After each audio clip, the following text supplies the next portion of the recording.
The legend of Bigfoot existing in Missouri has long been contemplated by many people, often in speculation as Missouri being known as the Show Me State. With its many waterways and vast forests teeming with wildlife, Missouri has become a hotspot for Sasquatch activity. In this video, I traveled back to the current river to explore David's farm and continue searching for answers. Being close to nature and having my own experiences, I use my knowledge to push for the truth and seek evidence. Not to prove the subject, but to maybe open people's minds of what really is out there in the forest. I have learned that if you want the truth, you have to find it yourself.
In this segment of the video, I am returning to the property to check the SD cards.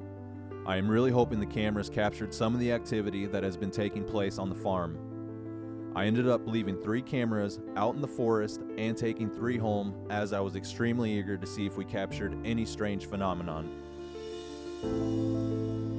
I also just wanted to get out and get away from society. I really enjoy just being out in nature, experiencing the solitude and serenity of the forest.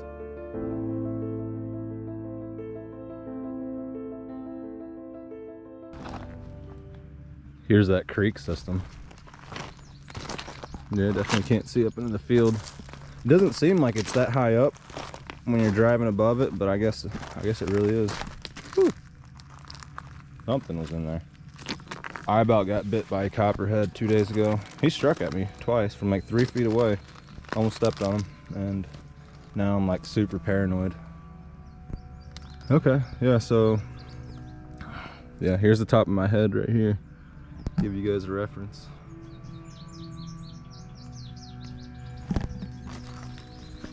I'm sure it gets deeper in other spots too, like David said.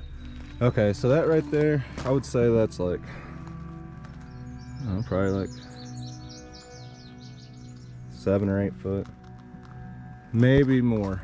Well, 7 or 8 foot, but then you got like another 8 foot of trees. So yeah, that's really high up. Huh. You can come around here. Be all stealthy like. And most likely any predator will be able to look at David's place. And then up there is just a huge bluff that, it's just a giant ridge that goes far. It's a long ridge, but to me, I've noticed that the Sasquatch clans like to travel those long ridges. For one, the high ground. 2, the ridges that lead into the deep forest are good ways to come in and out of like state land and onto private lands.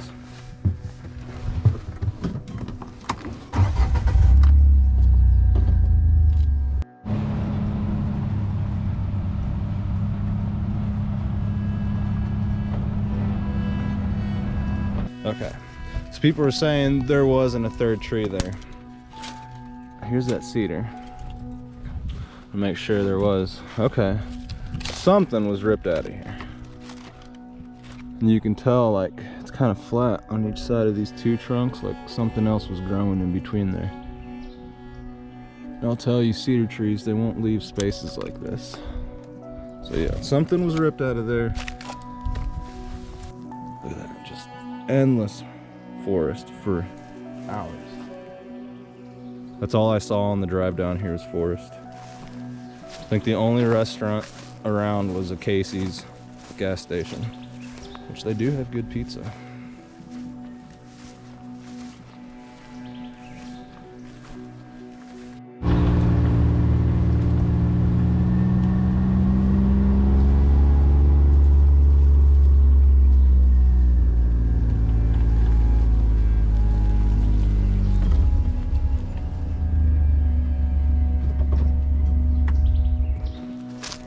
Another one.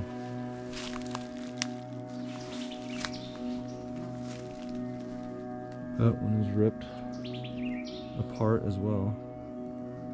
And there's some big trees in that state land. Giant trees, wow. Yeah, I would say they're back there.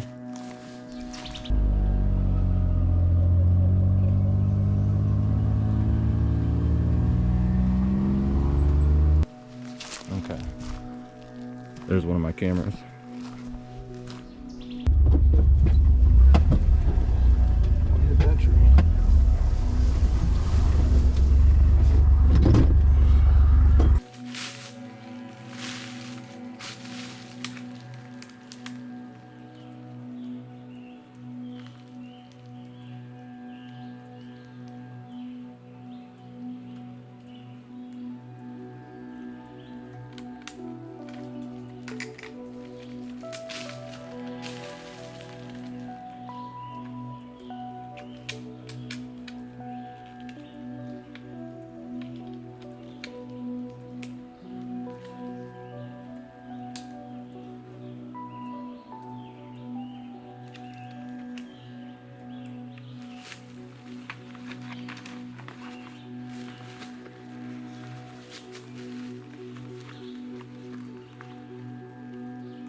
I don't know what I heard, but it was like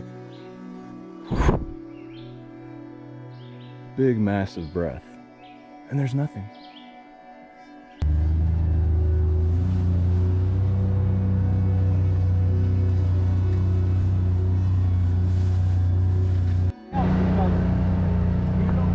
They don't miss nothing. Right. I notice how to start reading animals. Like I know when somebody's coming. My cats are around because they'll just turn their head and just look one way. Yeah. And I know somebody's gonna come. Yeah. I started noticing that. I noticed deer do that too, because they look back for other deer. I guess I never paid attention to that stuff. Big suckers too. Okay. So you can have all you want. If I was a turkey, I would say thank you.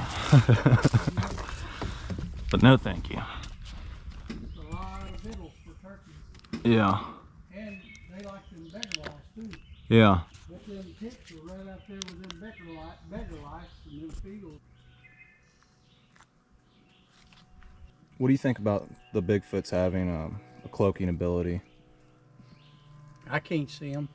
Yeah. I don't know. Well, there's researchers that say when the light hits their hair, it diffuses the light, kind of like a spider web. When the light hits it, you can kind of see like that rainbow effect, and then it can kind of just disappear. You know, if it's in like a shadow.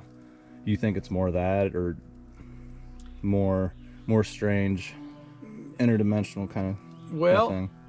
I guess what I'm saying is it more natural? I know that just deer alone.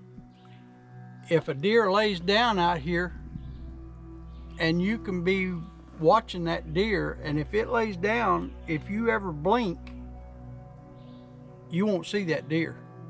Mm-hmm. So, you know, they've got shadows and everything else plays a big part. Yeah, that's a good point. And if they stand still, it's movement what us humans pick up Yeah. most of the time. As long as they don't move. What's your opinion on the smell? Like a lot of people said, how are they supposed to sneak up that close to you, but yet smell so bad? But my opinion is they don't always stink like that. Like maybe it's a nervous thing that they release from their body, you know, like a stink odor. Well, we do the same thing. Whenever we're out hunting, we give off a different odor, and animals pick it up, you know. So you can be out there just hiking and you'll see a whole lot more animals with a stick in your hand hiking than you will a gun in your hand. Mm-hmm. You know. But isn't that kind of like what snakes do? Like if you pick them up, they release like this musk smell or something. Yep.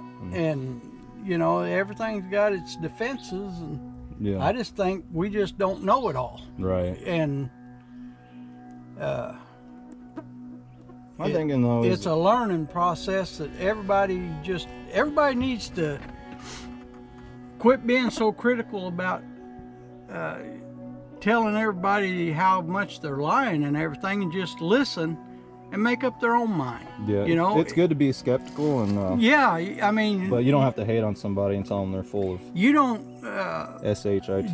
just listen to their story. If you believe it, fine. If you don't believe it, fine. You know, go on. Don't just. Now, I notice a lot of the people that are leaving rude comments are actually subscribers, which I find odd. Why would you subscribe to a channel that you think somebody's full of? That you're not even interested in what the content of the thing, you know. And I just think they're picking and choosing who they believe, and you know that's okay. But at the same time, you still don't know. Well, when it all gets down to it, you got to do your own research. Yeah. That's the main thing, is to get out there, not for evidence. I can tell people one thing.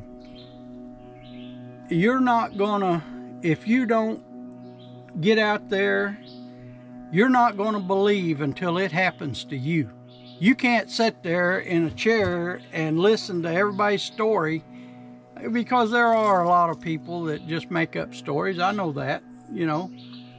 But if you want to help people, why would you want to make up a story that you want to try to help people with just to get attention? I don't need the attention myself. I just soon, but I know how hard it was for me all these years to try to figure this out, and I couldn't talk to nobody. Everybody just, they sit there and start grinning, or they may say, I don't believe in that crap. But that's, if you got somebody that's having the same kind of problems that I've had, they need somebody to talk to, because it costs a lot of money for all these trail cameras and all this stuff. And usually a farmer don't have that kind of cash to spend on trinkets. Mm-hmm. If they're going to spend money on trinkets, they're going to spend it to keep somebody from stealing their diesel fuel or the gasoline for their tractors and stuff like that. They're not going to spend it on trying to get a picture of something. That's right. And because they don't have the money for that. Right. But it's just, people's got to realize that, you know, so many people comment about buying all this fancy equipment and everything. I don't have money for that. I live on a disabled veterans check. And let me tell you, it don't go very far by the time you get to the end of the month. Yeah, and as far as me, like, it's a successful channel, but I'm still broke. Well, yeah, you have to. Now, something like you're doing, you know, every spare dollar you got, you're buying equipment. Yeah. And gasoline going back and forth to try to get these encounters from people so you can put them on your, and that costs a lot of money. Yeah. Gasoline is not, it's cheaper than it was, but it ain't nowhere near cheap. Right. You know, one little trip is going to cost you $100 by the time you get back home. Now my card is halfway. It just said I had 45 minutes. Now I got 25 minutes. But yeah, I guess my battery just went from 50% to 0. So, David brought up the point that maybe it's them draining the battery. And he explained the story of when his trail cameras all went from 100% to 0. iPad. Everything?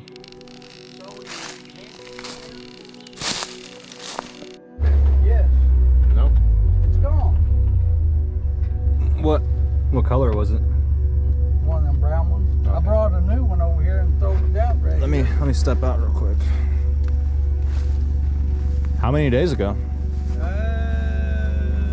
It's been 3 days ago. 3 days ago. Yep. And those blocks are pretty big, huh? Well, yeah, they weigh about average 15 pounds. But that's what I said on the last video. You know, they pick them up and take them off like a big sucker. Yeah, I've heard that before. They'll just pick them up and carry them off.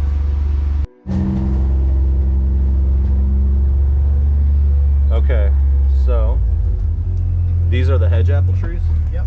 Okay. And this is the spot that you were saying if something wanted to hide and watch these fields, they definitely could. So I will get out and stand, I don't know, probably about over there by that cedar tree. Let me just take you out there so you don't wade through all the ticks.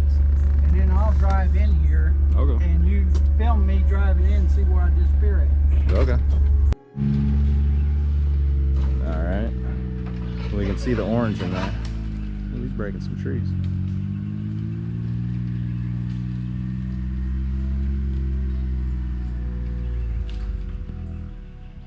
Okay, he completely disappeared. Yeah, I can't even see him anymore. Let me walk around. Let me get closer. Yeah, you can't even see him. So if there was an 800-pound Sasquatch sitting in there, you would never know it. There he goes.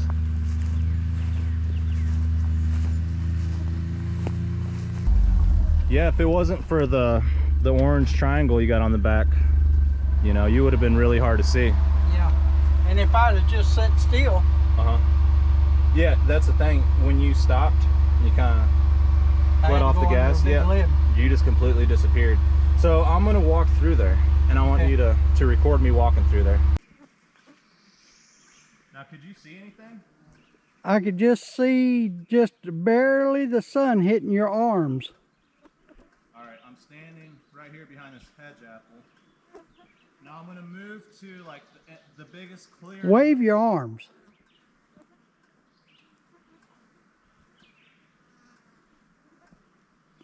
No.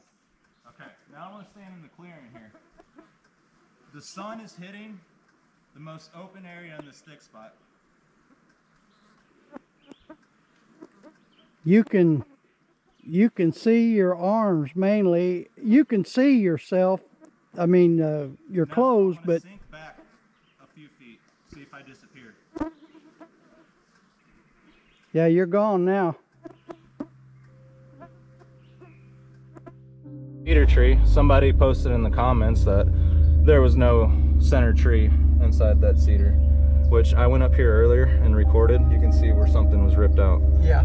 But I think in the first documentary, like we just drove past there and you're like, there's the cedar tree, and I don't think we really talked about it. Well, let's get over here in the shade if you. That's the like cedar to. tree that first caught my attention. And how many years ago was this when you found out that the centerpiece was ripped out?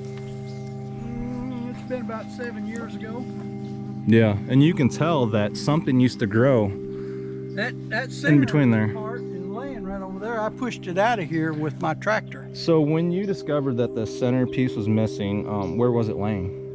It was laying right here. Okay, it was just laying right here. But the thing about it was, once I seen that, then I got to looking, and that line all the way across here, Okay.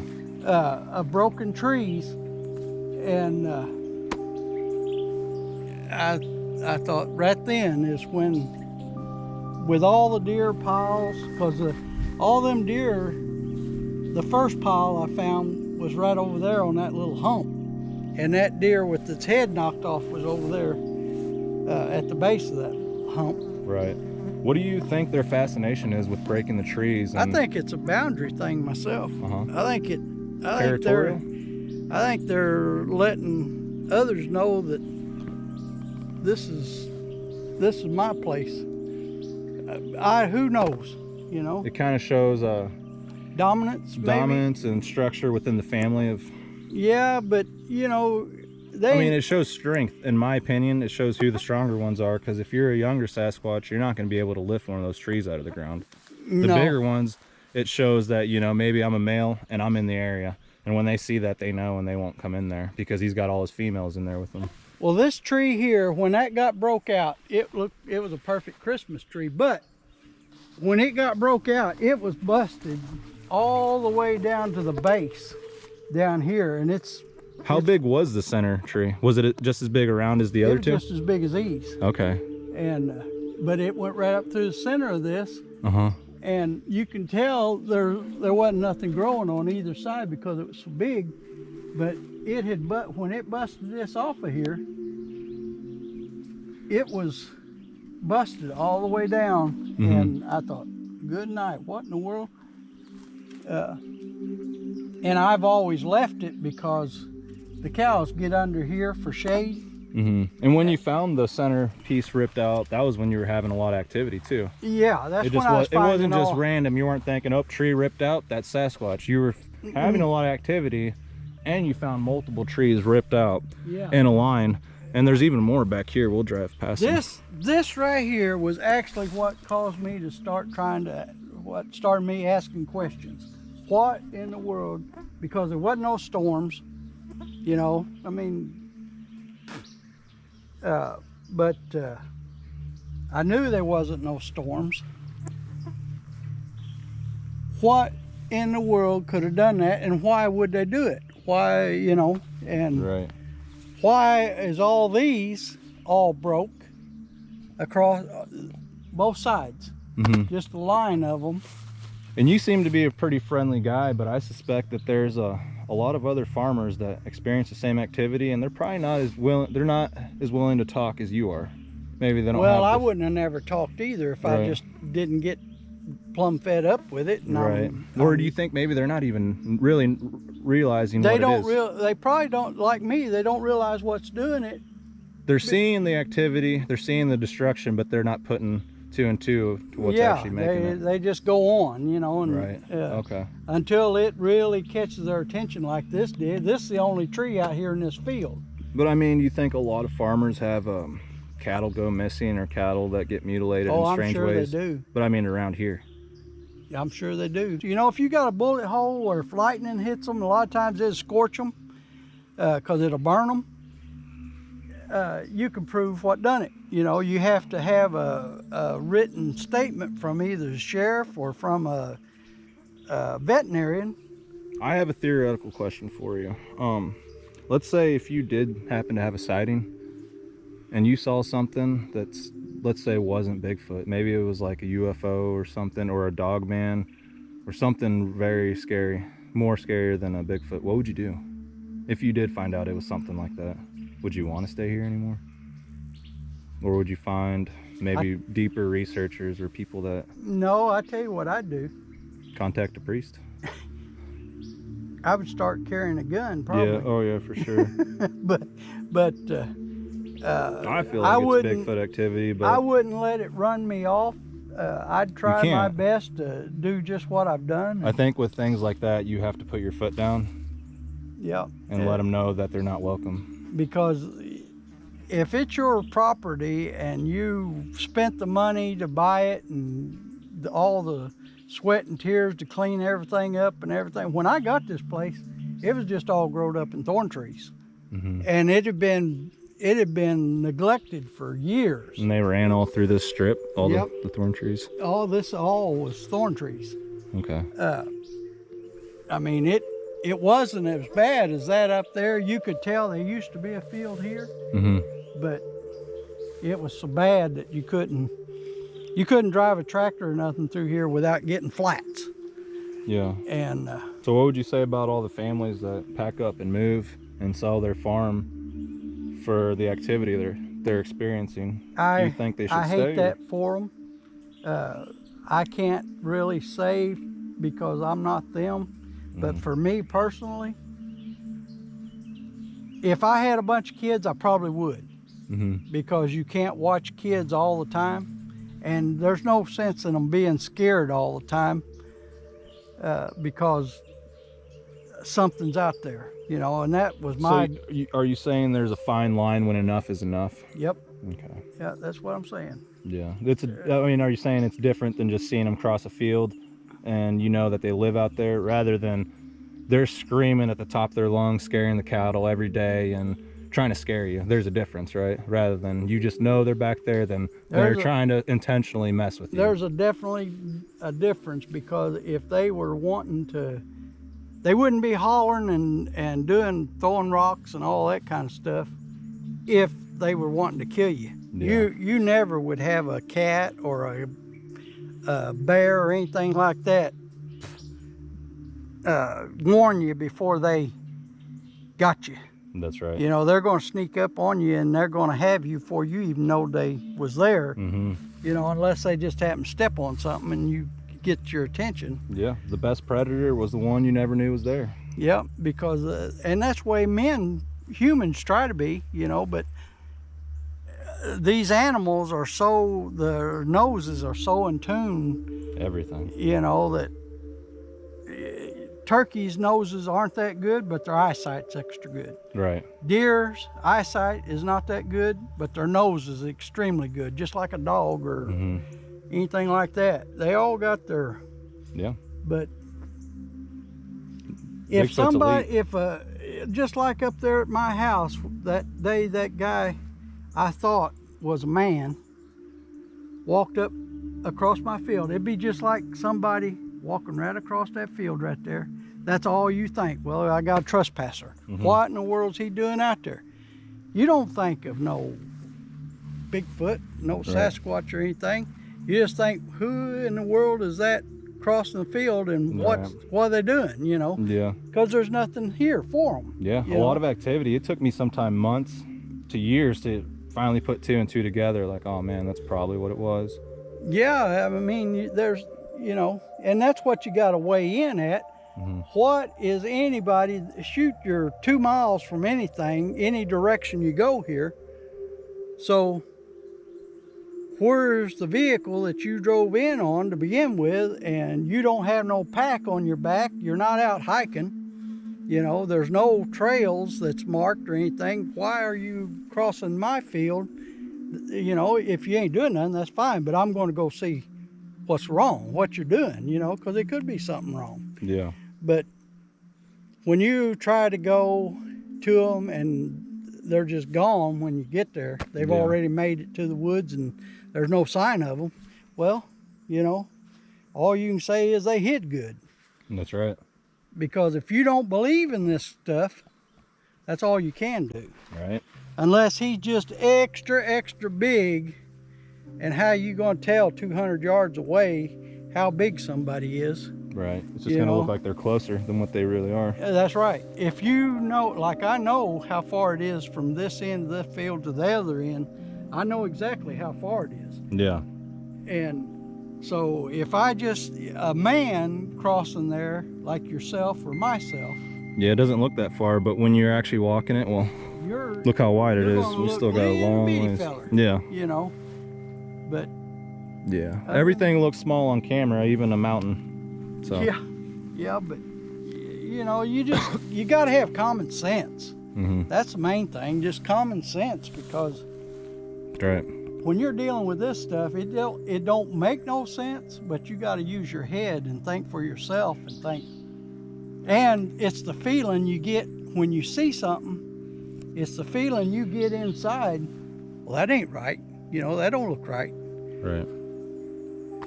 And that's your instincts kicking in, you know. After returning home from the trip down to the farm, I reviewed the SD cards, and I was actually very impressed by the photos that were captured.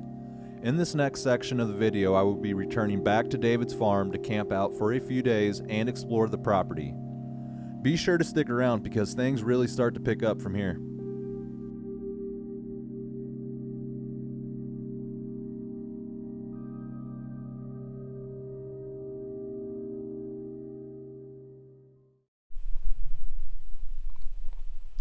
Alright, finally arrived at camp,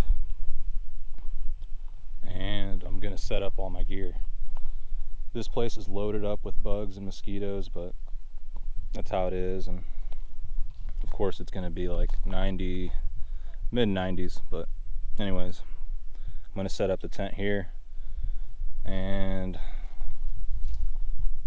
just get all the gear unloaded and set up and ready to go for the night and the next couple of days. I brought the bow to target practice just to keep my mind occupied. Fishing stuff, we're supposed to go fishing. Food, tripod for the night vision, binoculars, the tree saddle in case I need to get up in a tree, and then sleeping bag, sleeping mat, some cooking gear.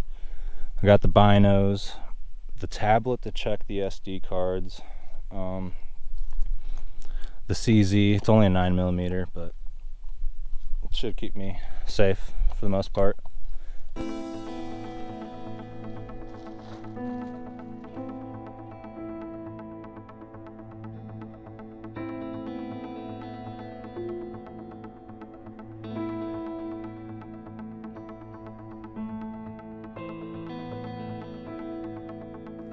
As nighttime quickly approached, I was ready for a good night of sleep, as I had a long few days ahead of me.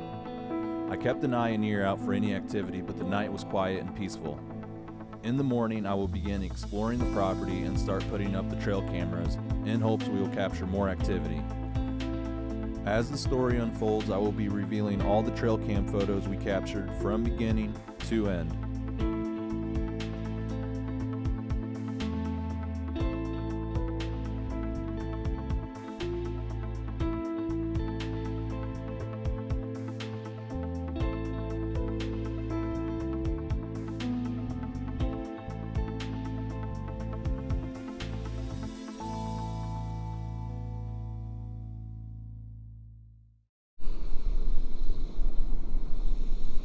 Got some morning coffee going.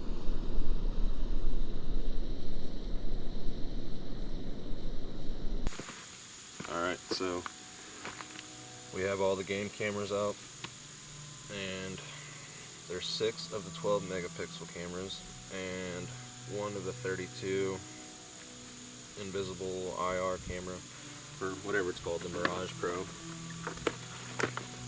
This one has all kinds of stuff like the adaptive illumination technology, which basically like auto corrects the contrast and saturation, the exposure pretty much.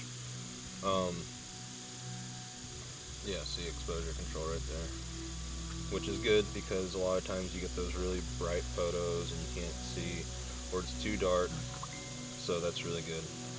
I'm really excited about this camera.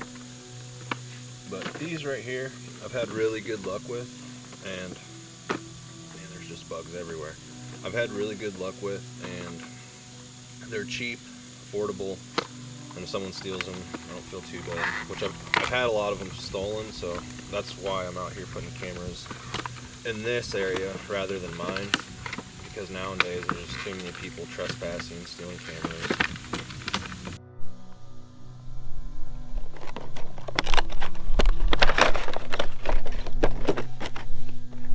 That's a slick camera there.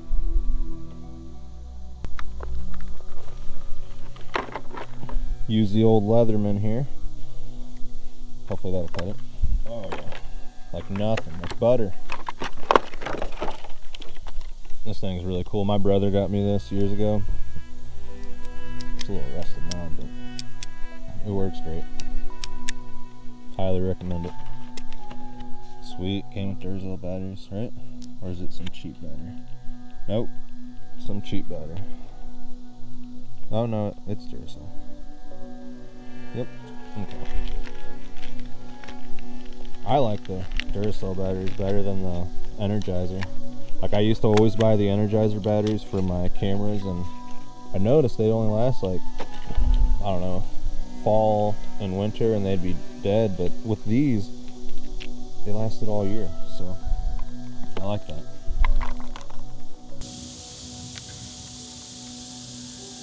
Alright.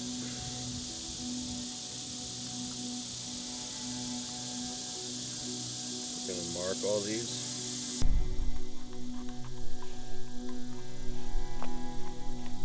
So I can keep track of them better.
Alright, let's see how this works. So it's August 8th, about 9:30.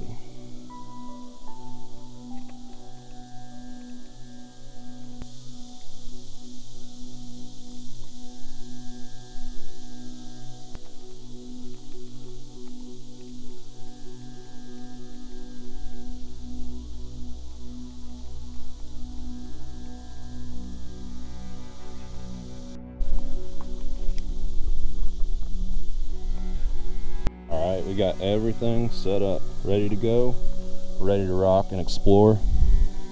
And this time, we are going to explore for sure.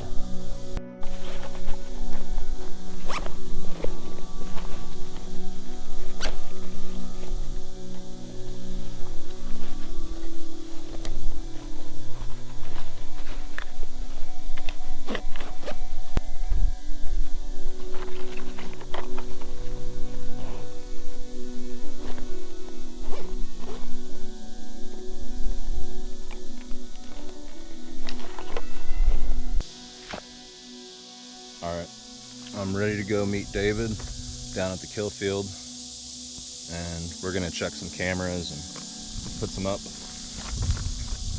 But yeah, I wanted to do some exploring and possibly find some evidence or some sign, which I don't know where to really begin just because there's so much forest around here, but I got some ideas just by looking on the maps and looking at terrain. But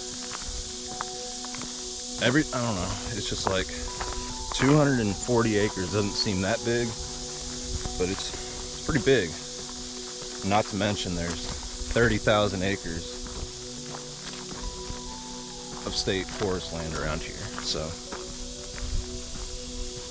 it's like a needle in a haystack. You can see how thick the forest is. It's so dense. Can't see very far in there. Yeah, I'm not seeing very many structures. But just because we don't see structures, that doesn't mean they're not around. Okay, so I think I'm heading towards the kill field. I'm not really sure. I know I'm going against the wind. Not that I'm being very quiet though. Oh my gosh, I don't know. Dang it.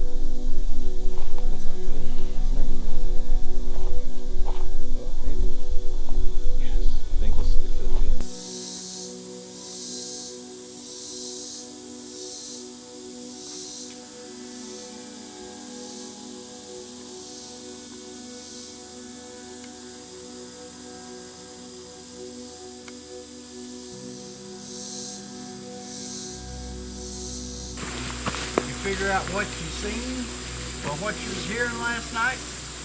No. No? No, I did that whoop, and then I heard this, I don't even know how to explain it. It kind of sounded like an owl, but it sounded like two of them on the other side of the conservation road. I got all the cameras set up. Did you? Oh, you did? Well, not like up, but I put the batteries in there, the cards, and Oh, programmed okay. the time of day, and trigger speed and all that. Uh-huh. But I have that one good camera, and I'm thinking I want to set it up in the kill field. What better area, you know? Yep. Did you see that doe and that little one laying down there? No, I didn't. I didn't see any deer. They don't like me. It's still laying down there. Okay. Right down there on the other side of that home. Is that where you stopped at? Well, I stopped several times just to see. Them blue jays was whistling, and I didn't know if that was you whistling at me or not, but Okay. to help you get up there. And you said step on the frame, right? Yeah.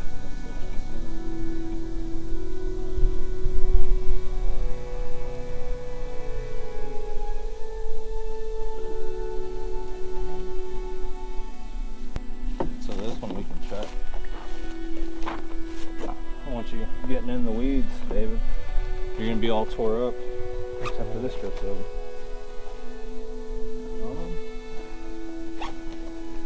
Where are we at?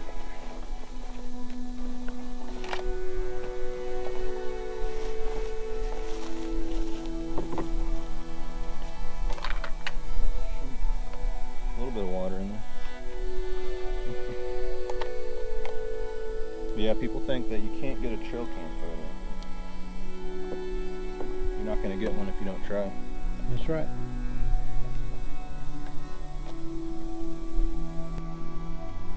So that's good. You know, it's working, even though there was a little bit of fluid. Now it's saying card down. It says no pictures. So maybe it was a bad card. No, we'll But put it. I won't throw it away. We'll put it down there in the big computer and see if we can get it like I got my other one. Yeah. Because that's what every one of them did. The So same weird. thing. Okay, well.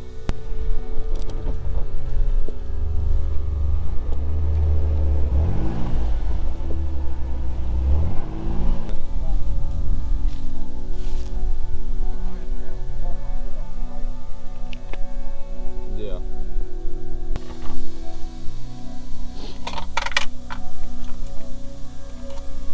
Oh man, maybe this one didn't even work. I remember last time we didn't have enough cards, so we had a little micro SD and threw it in there. Should work though.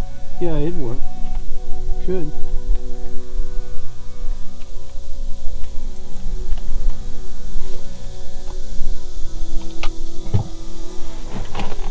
Works.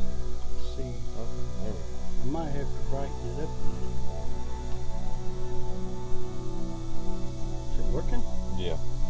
Okay, so there we got big doe. She's got like a gash on her.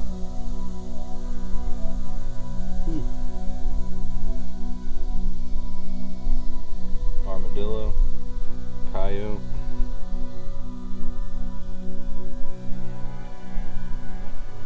Oh yeah, look at that bobcat. Some nice bobcat there. You see that? Oh yeah. There's that deer. There's that same gash. Or the same deer with the gash.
I'm looking for ancient arrows.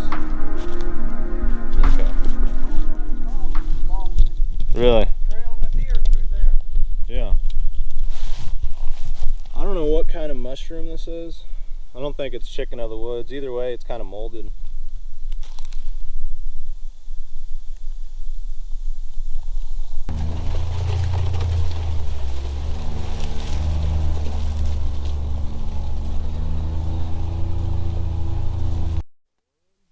I wonder why it's aiming down. What the heck?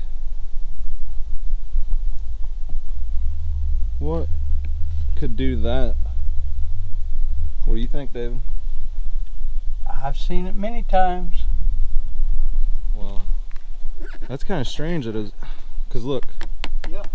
the thing's you know, it takes some force to move it. It's Yep. magnetic.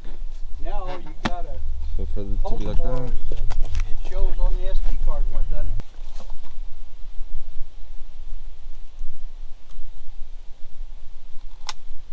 This is another one of those old cards, so hopefully it works. Yeah, I'm sure it will. I think that's that card that I misplaced. Okay.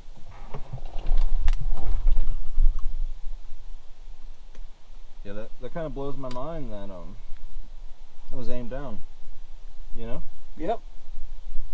Or it wouldn't take no pictures. What are your thoughts and theories about that one?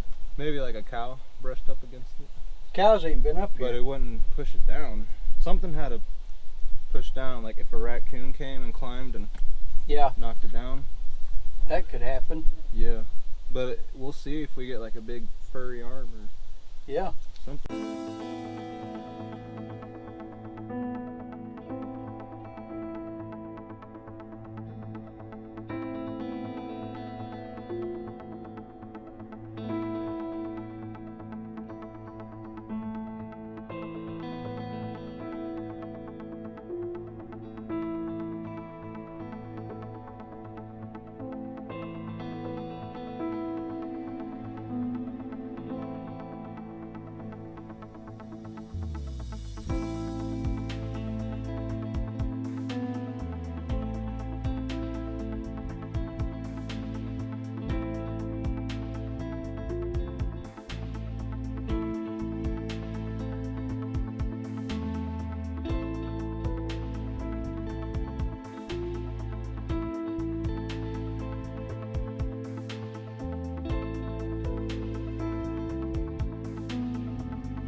Here we have what seems to be an orb. It's not the sun or the moon, and I think it's too big to be a bug.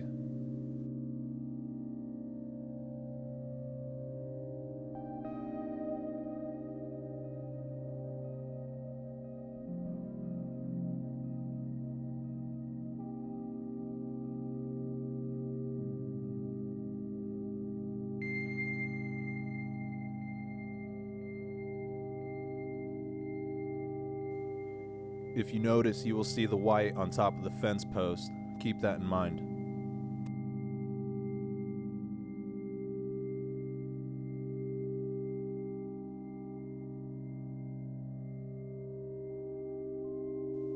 This mother doe seems to be raising her fawn on this center ridge. She is always on high alert and the slightest sound could spook her, and the deer are always cautious of the wind.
Here we have another orb, and it appears to be coming from across the fence. You will also notice the deer reacting to the phenomenon. I am actually shocked by how bright the object is.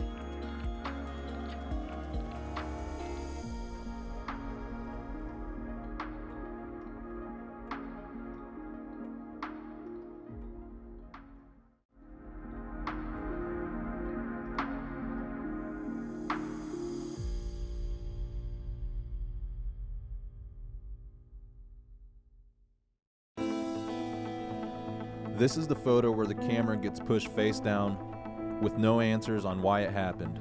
I was very surprised and caught off guard.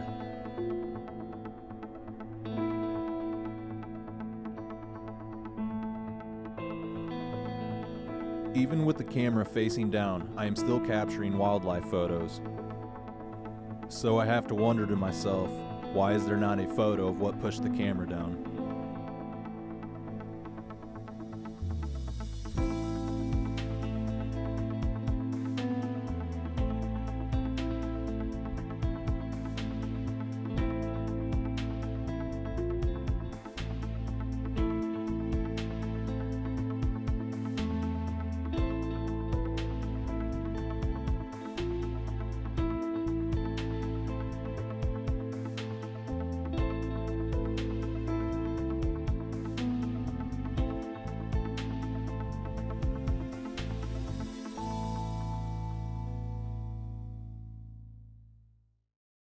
The camera placed 15 feet up in the tree did not yield very many photos.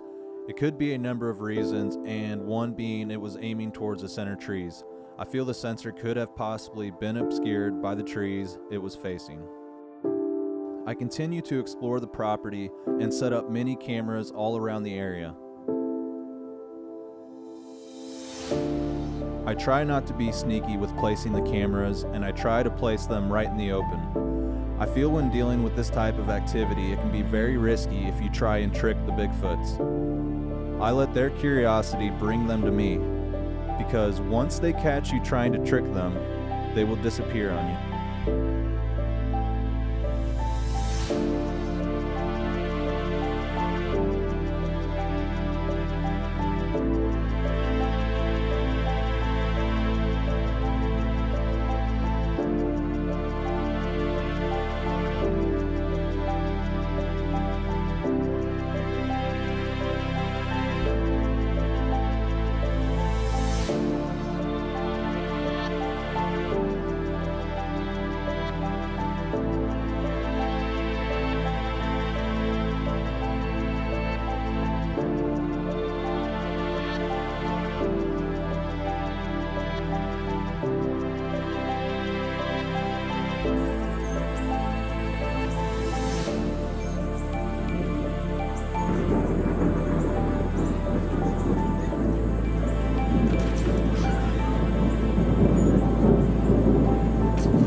Field right now, since it just got done raining from all the deer coming out.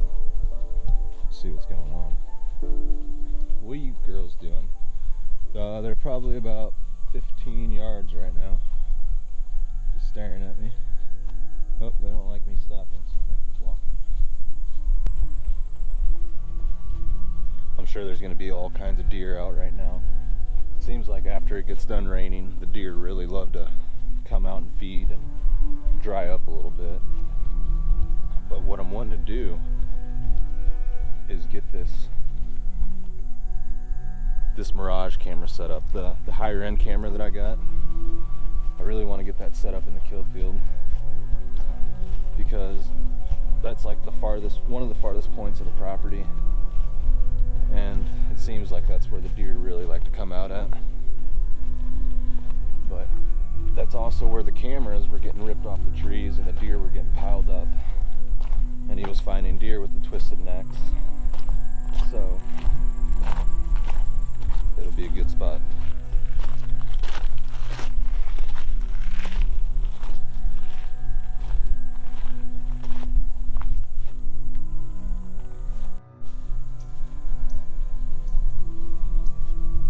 There goes all the deer. They cleared out of here.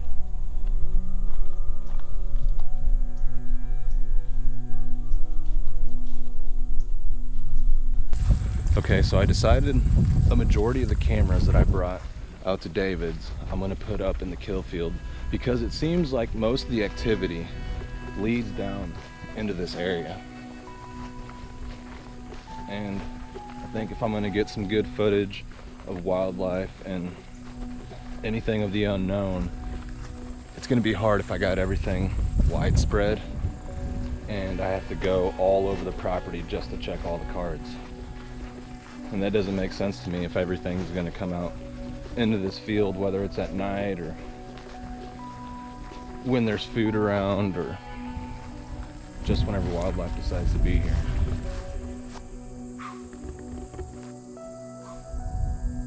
There's deer everywhere.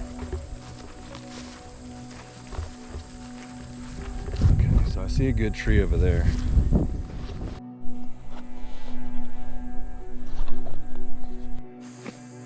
Okay, I decided to put the good camera here just because I got a really good shot of the field and this tree is like right outside of the brush line, and it seems like I won't be getting a bunch of pictures of nothing.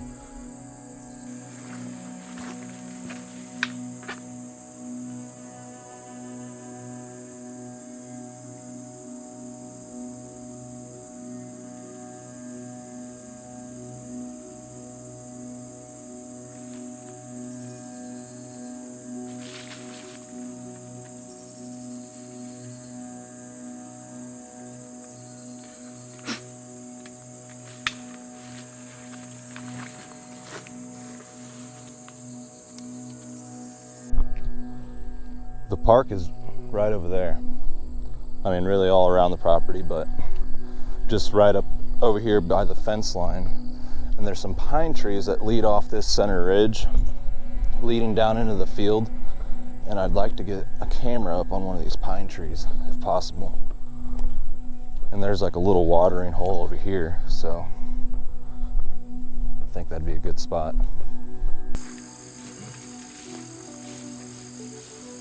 So there's a watering hole right there that David made with his tractor, and it fills up whenever there's rain, but I can see trails leading out of these pines coming off this ridge, just like what I was thinking, so it should be a pretty good spot to set up a trail camera.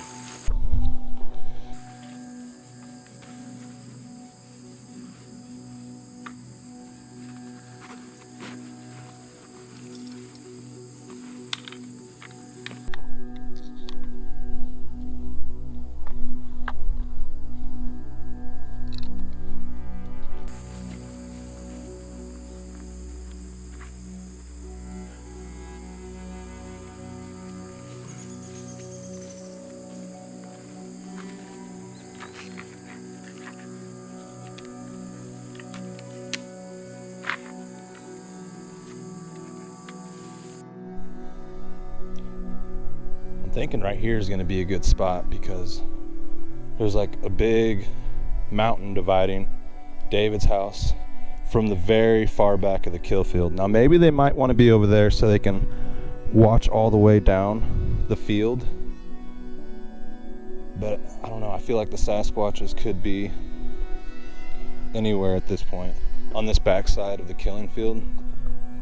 So the only way they're going to give me a picture is if they want to.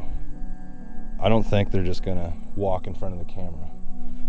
we've already established that they're much smarter than that, and they're aware of the cameras, but nonetheless, I think I'm gonna aim it that way.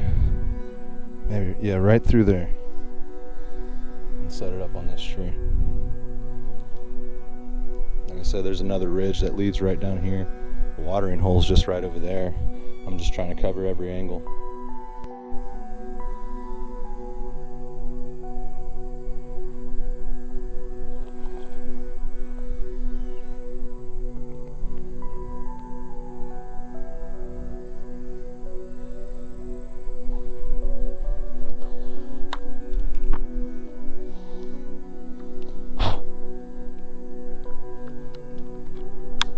Okay, so this is the area where we got that shape at, that black mass. I believe it was probably like 10, 15 yards right there. Yep. Okay. Got 20 yards right there on that white oak tree. And I ended up grabbing my cameras. I came back to check them, and I put some out at my place just in case I had some activity, or, you know, I just wanted to see the wildlife. But I kind of regret doing that after I checked it when I got home, because I saw that black mass, the black star shape up in the tree, and then we were getting pictures of orbs back here, or what we claim to be orbs. I don't know what else you could call them. Yeah, but nonetheless, I'm putting these new cameras that I bought in its place, and they're better than the camera that was out here. If you remember in the very beginning, I took 3 cameras home. This is the actual camera that captured a strange photo. I want to run through a scene from the second documentary before revealing these next set of photos. I wish you'd been with me last night when I was burning them back there behind the house. Yeah.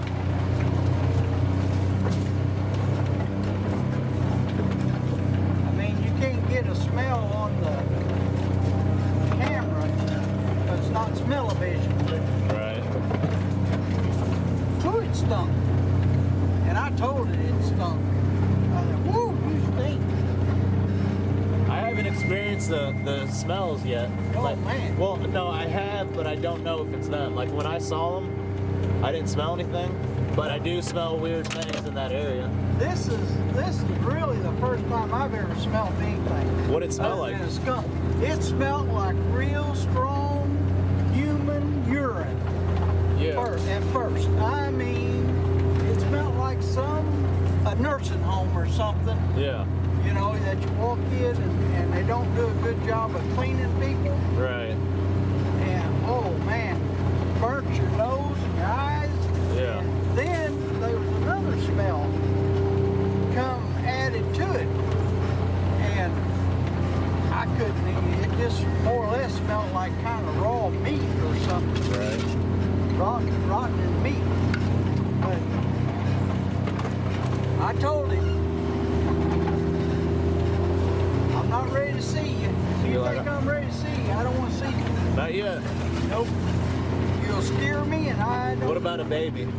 Well, I told you if let me see a little one. Yeah, a little one first.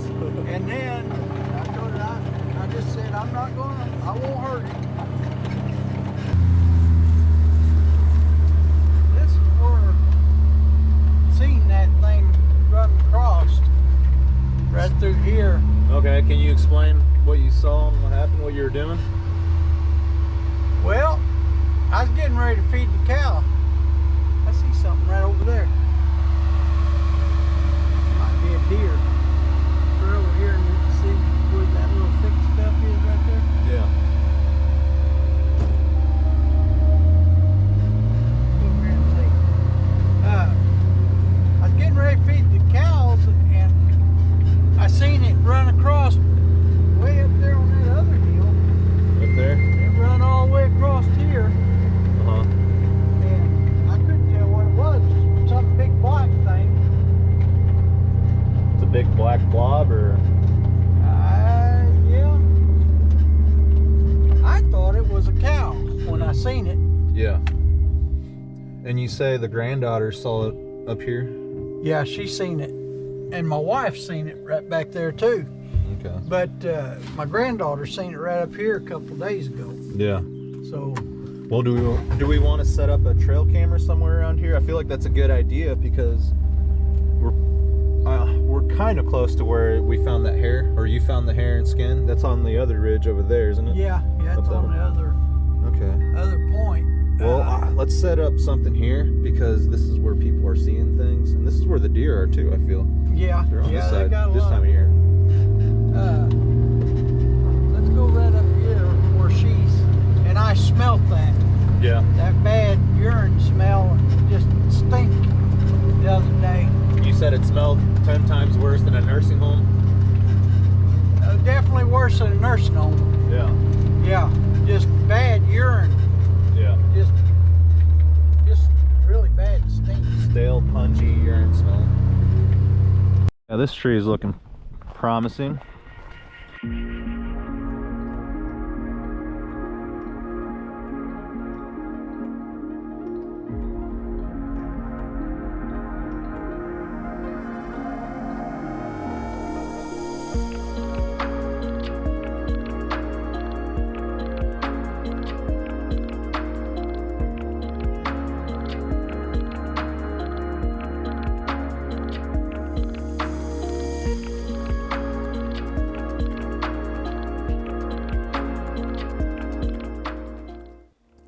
I honestly do not know what this is, but it is strange nonetheless. What are your thoughts on this photo? Let me know in the comments below.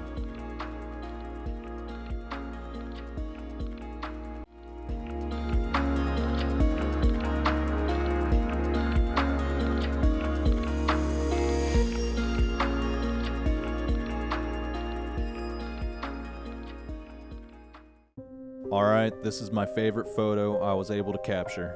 It's not defined and it's still a little blurry, but I think it's mysterious and unique. What do you guys think this is?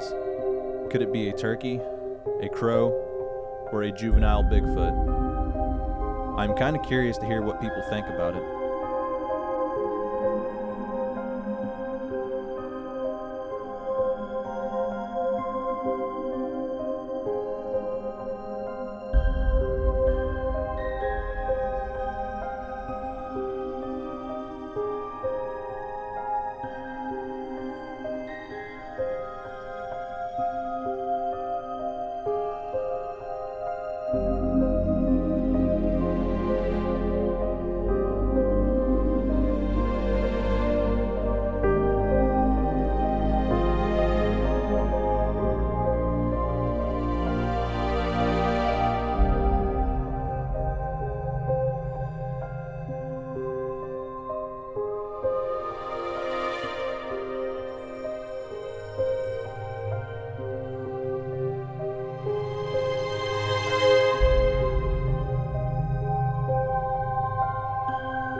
He was closer to that tree.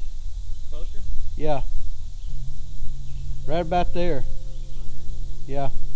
over there in the pathway. Right there, yeah.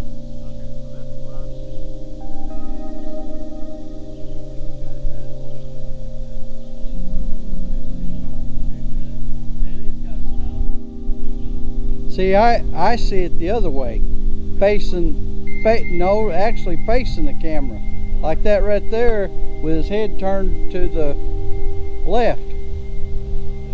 Yep. On the ground, both on the ground like that. Yeah, but that's just the way I see it.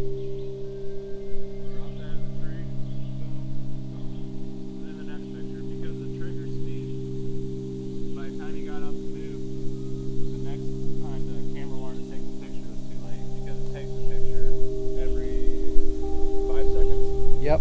Which my new cameras have a quicker trigger speed, so hopefully. And right up there was where the star shaped deal was balanced on the limb. Back there a little ways. Actually, you know what? Since I'm looking, looks like it was on that tree right there that you're pointing at. It wasn't near as bushed out as it is now. So if you would put the GoPro up against the camera and try to get like that same shot, I can take the video.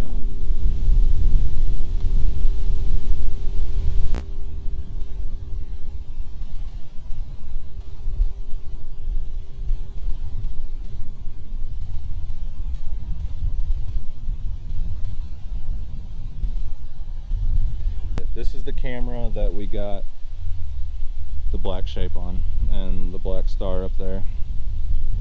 So hopefully it lines up when we look back at it. I'm pretty confident that David knows his land. But yeah, we're gonna move on and put up 2 more cameras on this side. We just crossed the creek there, and you can see this creek runs all the way along these 2 separate fields, and the kill field is up over that ridge on the other side of that ridge. But David is claiming that he has a good spot for this last trail camera. Down in the creek. Down in the creek. Which, when that trail camera I had up on the back of that ridge up there got pushed down, we were still getting photos. So I'm kind of confident that if we aim a camera down into the creek, we'll get stuff. Yep. Well, You don't necessarily have to cover ground, but more or less be in a really good area. Just pick a good spot to put your camera in.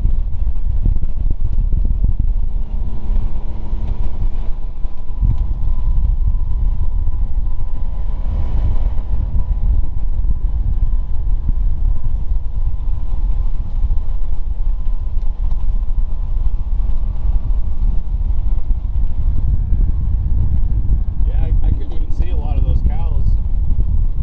They're hidden. I can only see the white ones at first.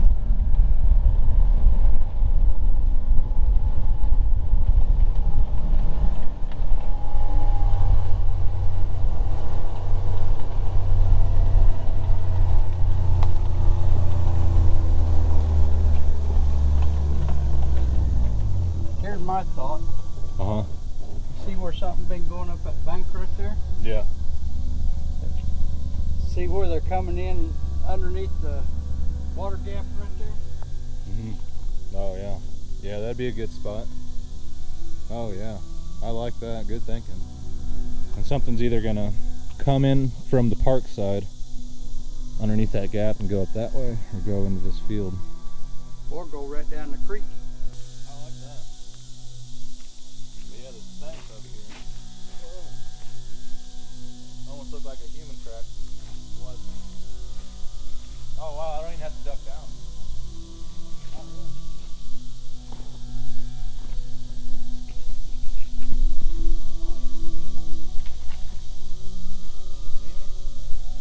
Just your legs.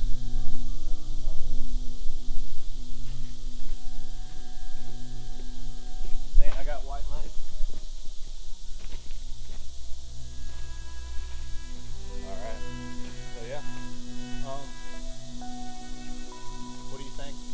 up on that tree? Like aim it down into here or put it in the creek? I'd put it in the creek. Right next to the park at the end of his property. And this is the end of the fields.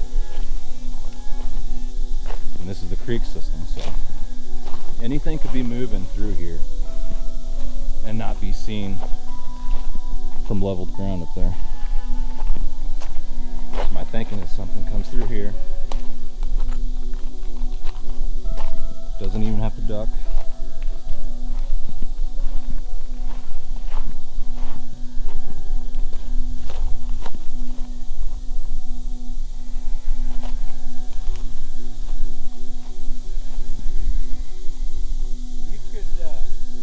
You could walk a little ways down through there and come back out right down there. About all Yeah.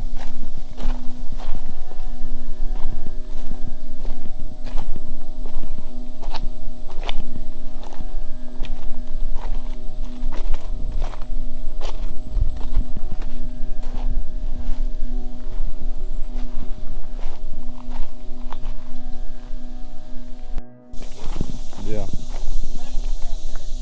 Yeah, there's no air down here. Love it. Okay, so this is probably one of the craziest places I ever put a trail camera in. Down in a creek system. And it's facing the very end of his property and the state park, and there's that big gap underneath the fence.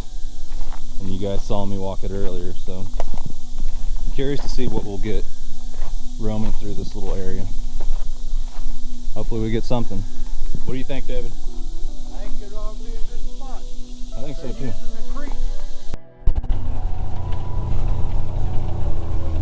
Hey, girl.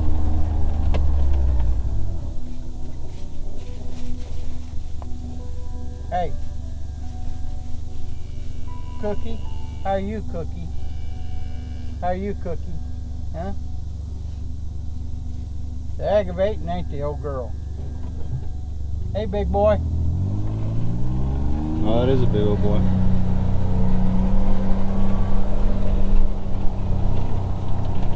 I was going to show you them pawpaws. Oh, the This pawpaw whole hill right here used to be pawpaws, and I mowed them down. trees. Okay. I heard Bigfoot like to eat pawpaws. I've never found the fruit, but is it edible for people? I guess it is. Yep. If the animals eat it. Yep. They smell like bananas. Yeah. See them okay. big green long leaves right there, and slick bark Yeah. right here, the darker ones What time of year do they start fruiting? in the fall. Oh, okay. It's like anything else, I guess. That's a big pawpaw Uh huh. tree right there. Yeah, that's pretty. So change of plans. We got a really bad storm last night, and I had to sleep at David's place. But yeah, this thing's got like a couple inches of water in there. The sleeping bag got wet. I want to explore this pine thicket that is on the conservation land, but it kind of butts up to David's land. I feel like I might be able to find some structures there. Come on.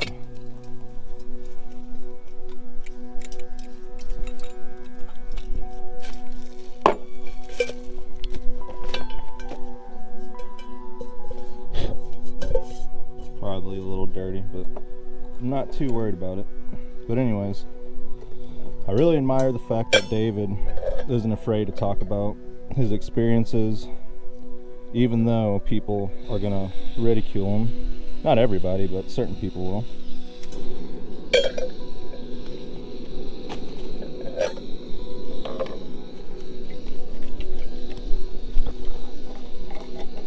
But yeah, I'm excited to get back here and possibly find some structures and hopefully find some sign, because out here David's done a lot of wildlife management, or timber management, sorry, and he's really got the forest cleaned up. And I know the Sasquatches really like to hang out in natural forest. Just where there's big timber, where it's thick, and yeah, I feel like that's where they want to be. Doesn't mean they won't come here or that they're not here.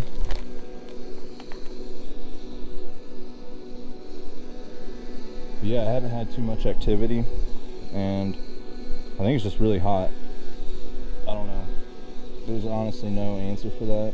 It's gonna happen when it wants to happen, and just because I'm here camping at this exact spot doesn't mean that I'm gonna even experience anything. So people have to keep that in mind when they think about where a Bigfoot was seen. You're not always gonna be able to go back and recreate that, in my opinion anyways, unless you're getting steady activity. And then you can return over and over until it finally falls down and eventually just goes to an all-time low with no activity. That's what I've experienced. So some people may get them on their property for a few months, a couple years. It's hard to say.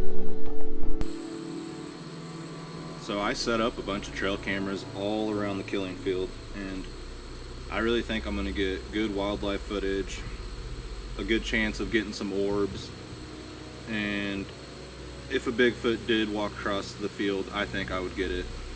Heck, if a UFO landed, my cameras are there, but I think I have 4 around the killing field, 1 right outside of it, a few up on the ridge, and then a couple others, well, 1 in the creek system, and then a couple others up on the other side of the property, on the west side. But it's looking pretty good. I mean, all the pictures we got last night, I was actually impressed. There was a ton of deer, a ton of bucks, we got hogs, armadillos, raccoons, just some really good sized coyotes, hawks, stuff like that. But it's some possible orbs. I mean, what else could it be? I mean, that's my only thought, is the lights that we got in the woods. It just doesn't make sense that there'd be someone out there with a flashlight and a deer still be standing there and not run yet. Not at nighttime. That's like the furthest point of the property. And David drives a mule. He doesn't walk around. He's had toe surgery. I'm pretty sure he had a toe removed, so he likes to use the mule, which I don't blame him. It's a lot of property, and it's really hard to get around. I mean, if you had to walk, that'd be rough.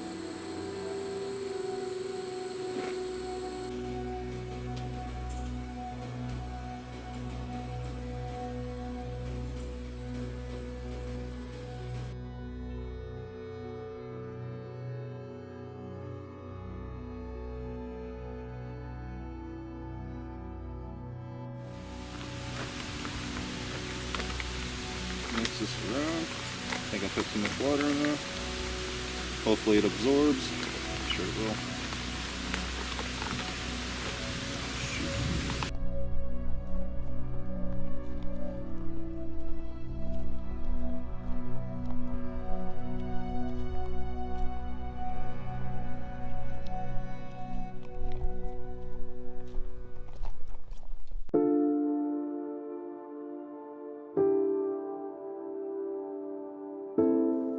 David, Linda, and I head to the Current River Conservation Area to see some old sites and visit the Current River itself.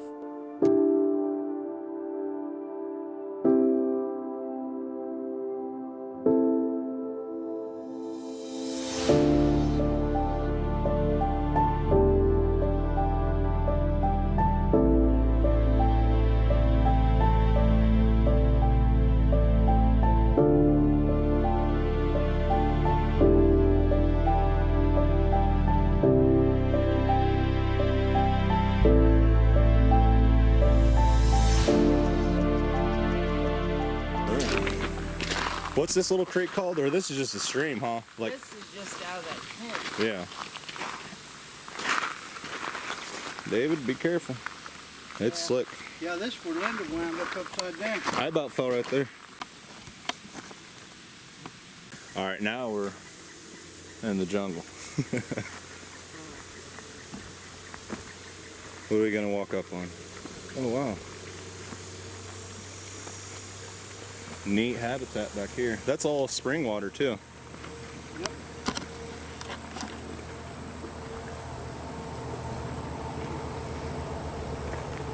Wow, you can feel the cool breeze. This is where Lyndon needs to be standing. Yeah. There's some pottery there. Some moonshine relics.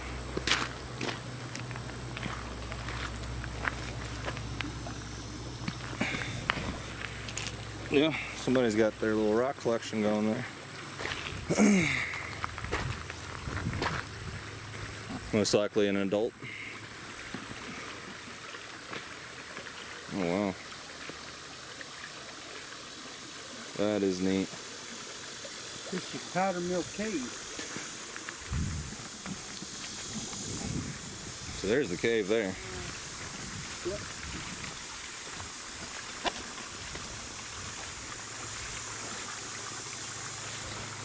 Where's the copperheads at? Oh wow, it just dropped like 30 degrees there. Yep. Wow, keeps dropping.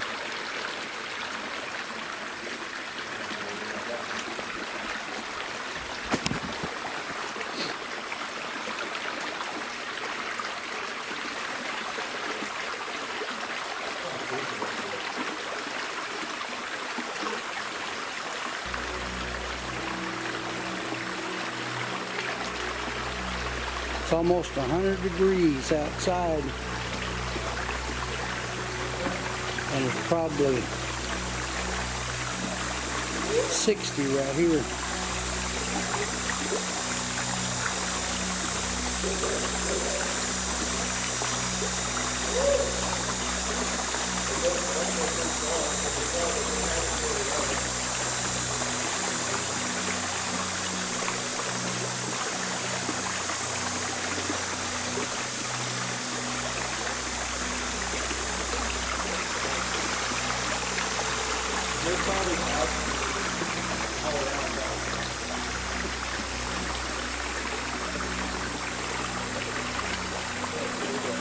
You think beavers get up in there?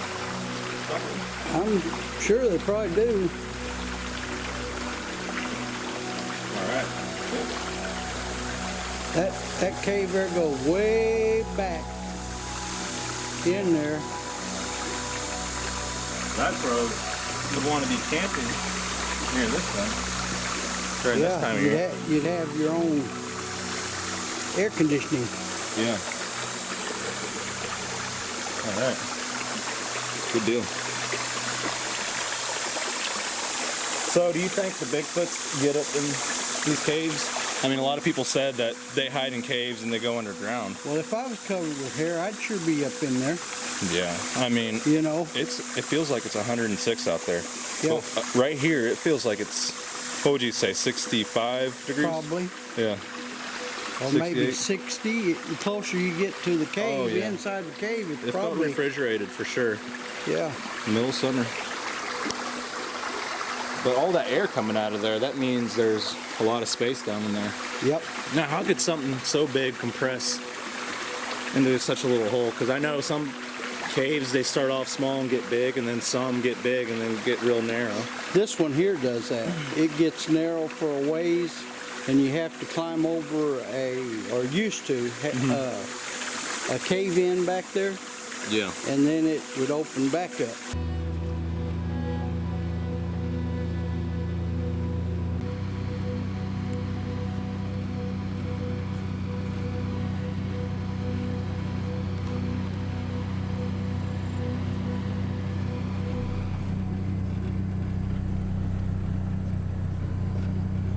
Hey, babies.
So do you think the Sasquatches take notice to you feeding the deer if they're around?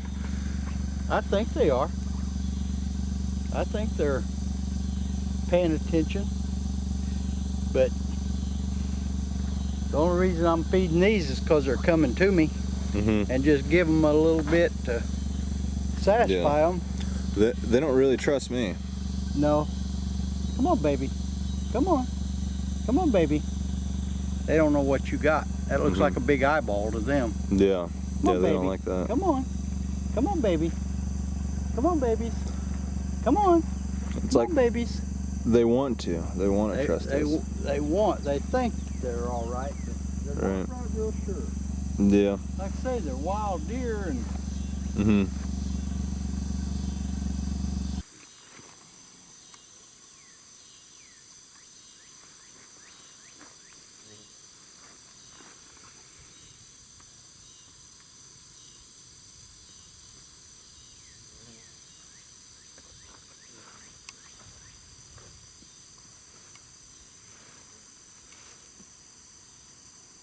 hey, babies.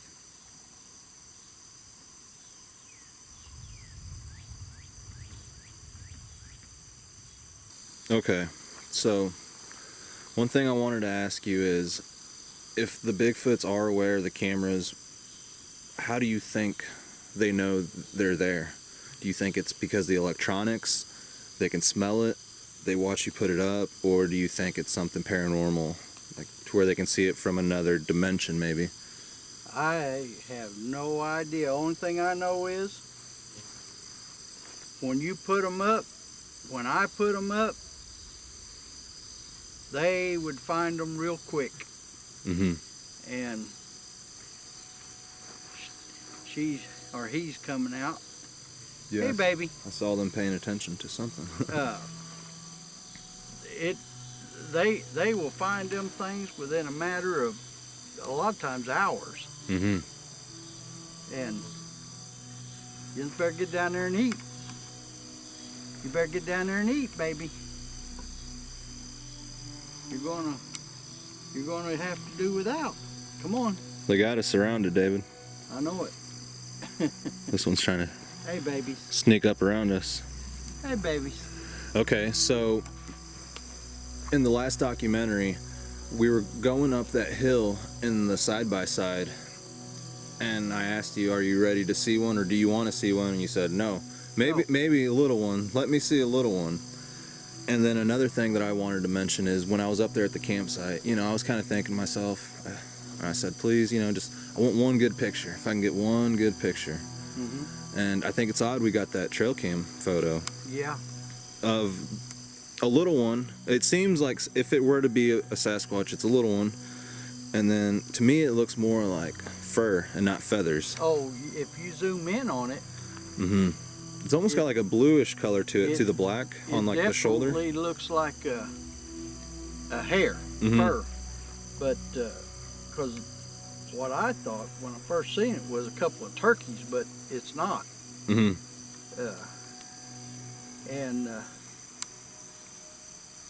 But we try to tell people what we experience and what goes on. Right now, the way these deer are right now,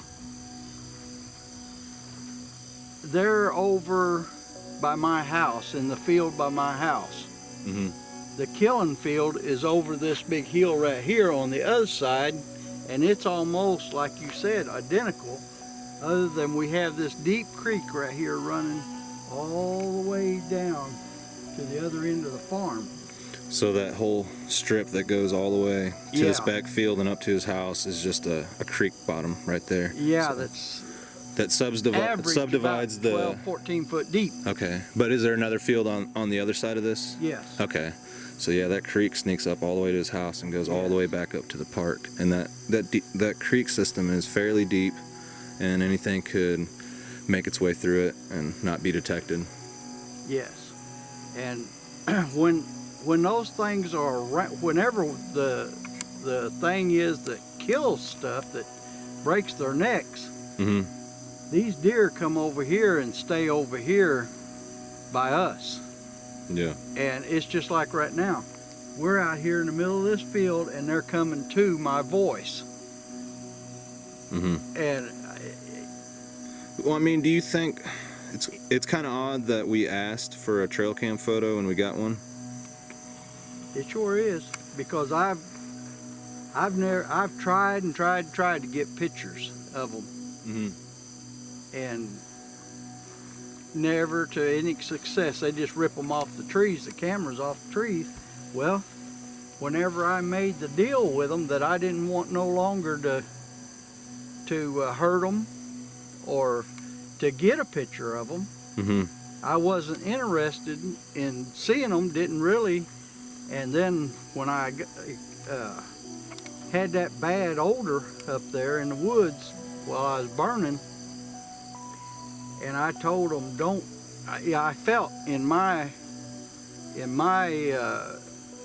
heart, I felt that they was fixing to walk right out in front of me and stand there, and I didn't want that. Mm-hmm. It was getting dark. It was darker than this right here. And I just told them, because I felt like what I was telling them was what I needed to tell them, what I need to say. And I just told them, don't show yourself, because I'm not ready. Mm-hmm.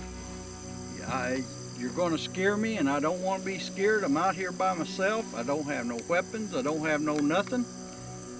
I don't want to see you. If you think you need to show me yourself to me, let me see a little one. Mm-hmm. It wasn't 2 or 3 days, and you got that picture of that little one smack dab in front of the camera right there where I was at. Mm-hmm. And that's, You got the little star thing, whatever it is. yeah, who knows what that is. Sitting on a straddling a limb. Right. You know, and when you show those pictures, everybody's can make up their own mind what they are. You know, we zoomed in, we did it, everything that we could do to And that's, count it off, you know. But it's fur, it's not feathers. yeah, and that was my initial assumption, is that it was a buzzard or a turkey or a raccoon, but then when I flipped through the photos, I saw a raccoon and I saw a crow, and they don't look anything like it. Yep, and it's also got a face Mm-hmm. with a little snout Yeah. on it. And when it hit the ground and was squatted there looking at the facing the camera, it had its head turned the direction of where, and that's how you can see its snout, little snout. Mm-hmm. It's got a cone type head with a lot of fur on the back of it. Yeah. And that's kind of how I feel like we got Muscles. We got a side profile, and it's crouched down, and it's kind of looking down, but I feel like it's looking away, and its head is kind of tilted, and Yep. that gives it that weird look.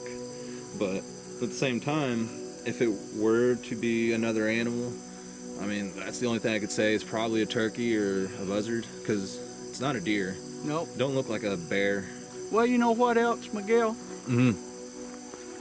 You look at the before picture, before that picture, and you look at the after that picture Mm-hmm.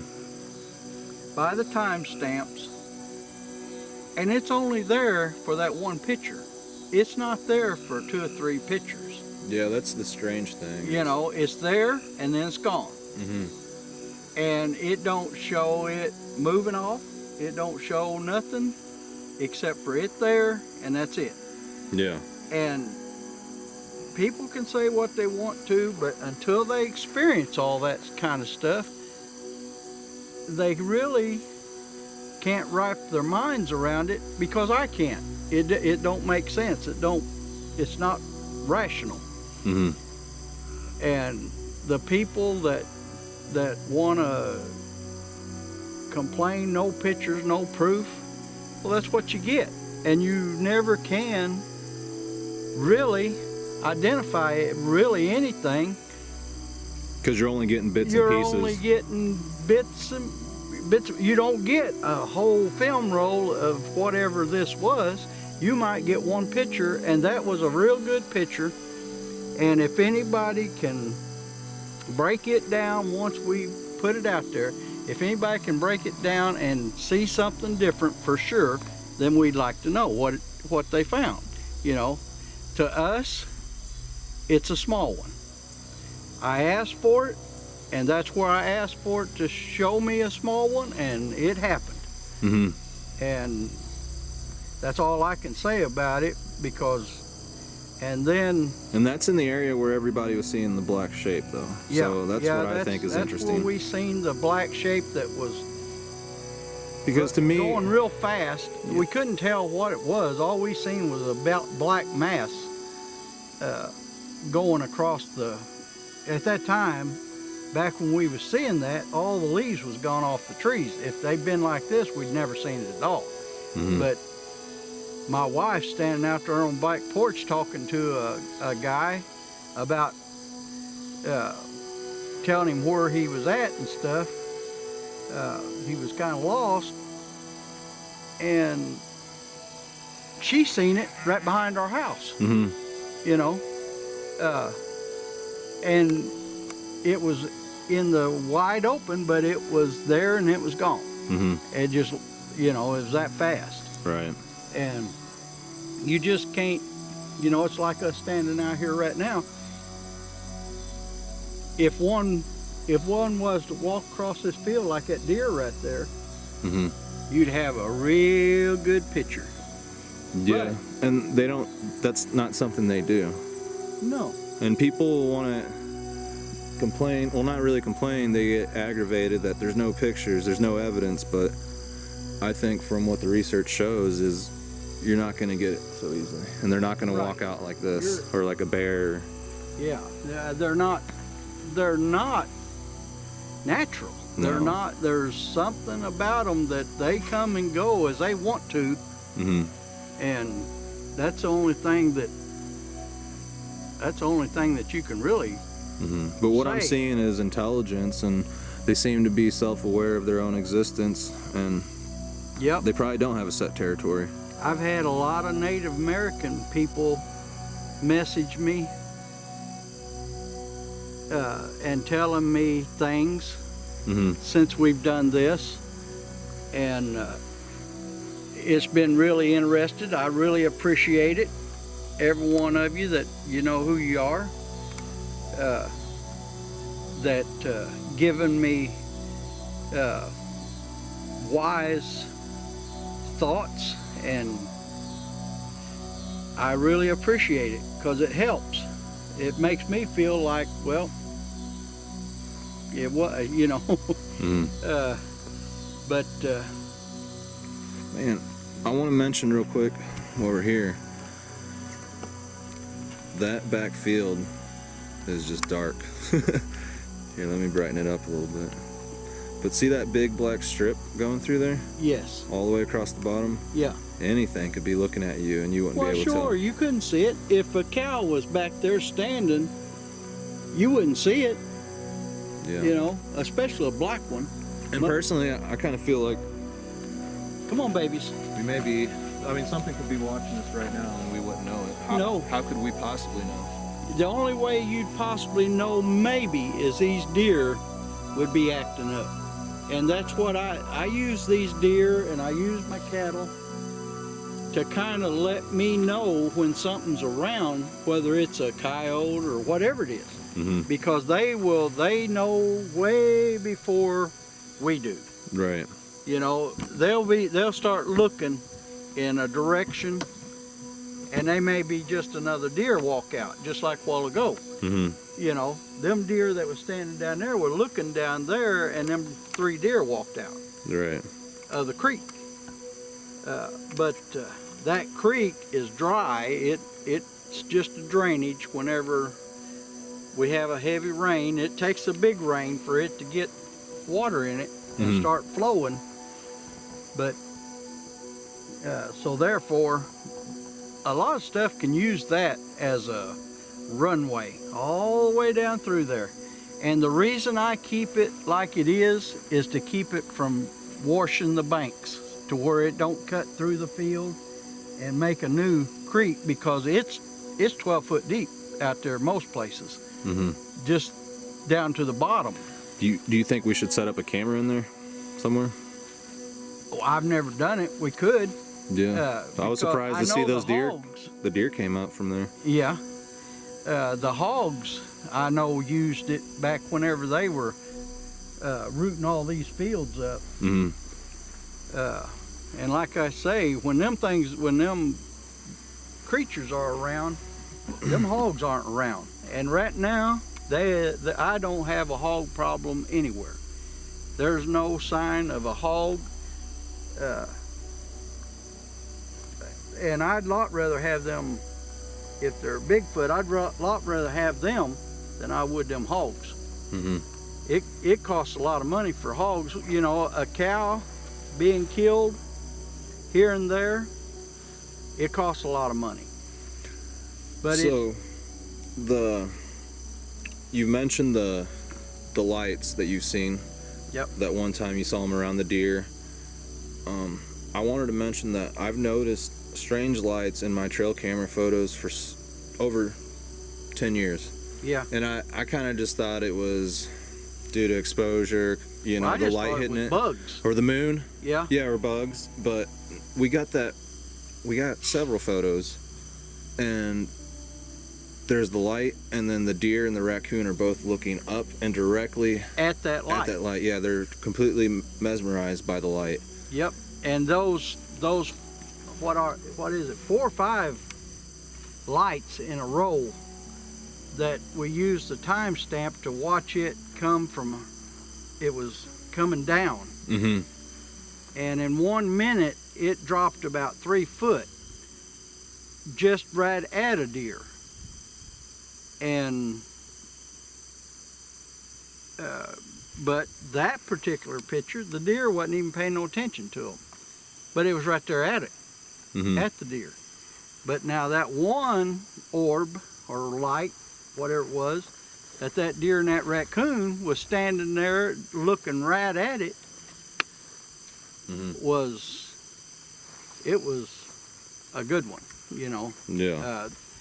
But all I can tell folks is you're never gonna be 100% until it happens to you, and then you go and you try to figure it out on your own, and you'll see exactly what everybody's talking about. You know, I have no idea what they are. All I know is the pictures that we got, that you got. I don't have any trail cameras out anymore. I promised them I wouldn't put them out. Mm-hmm. And for you say out loud that this is you doing it, not me. Mm-hmm. And I haven't had any trouble. Yeah. Now, the lady that's testing the DNA, she was telling us that she kind of believes that the Sasquatches are attached to certain people, and those people claim that no matter where they go, they get some type of interaction. Well, I wouldn't say anywhere they go, but when they're in a forest at the right time, you know, the right moment, something will happen. And maybe it's not the same clan, but it's different clans interacting with that certain person.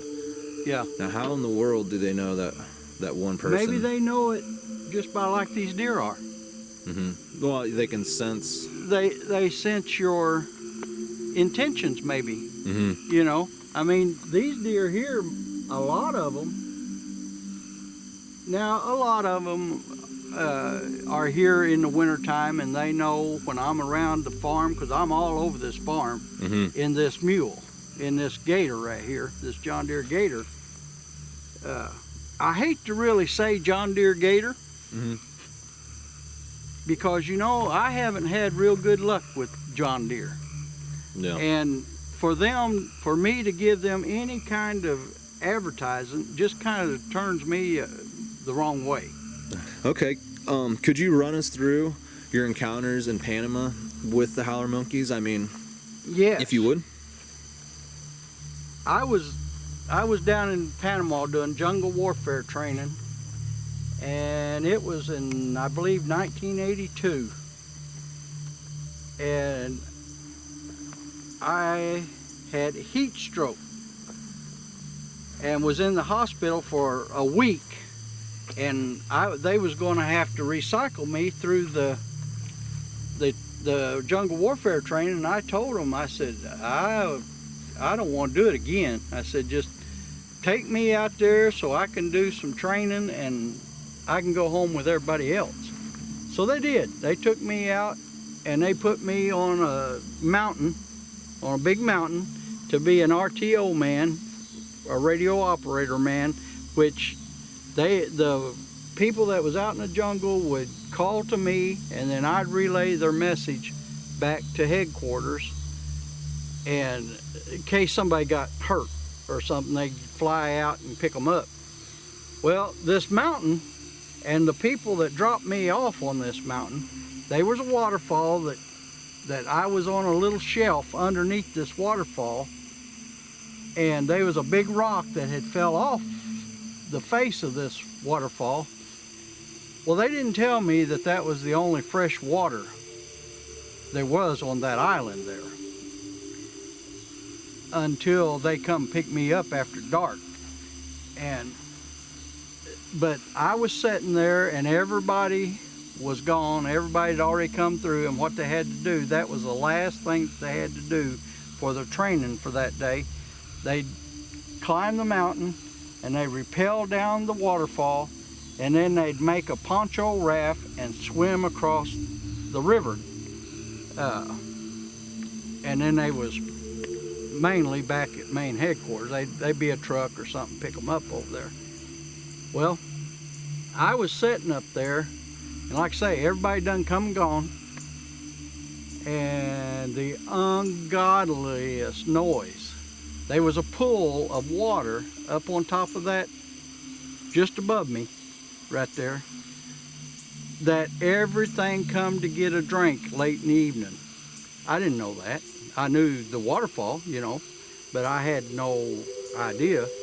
But the ungodliest noises, that rock that I said fell off, I crawled under that rock and I turned that radio squelch down as low as I could turn it and had it right next to me, because whatever it was sounded like a mixture of a herd of wild hogs.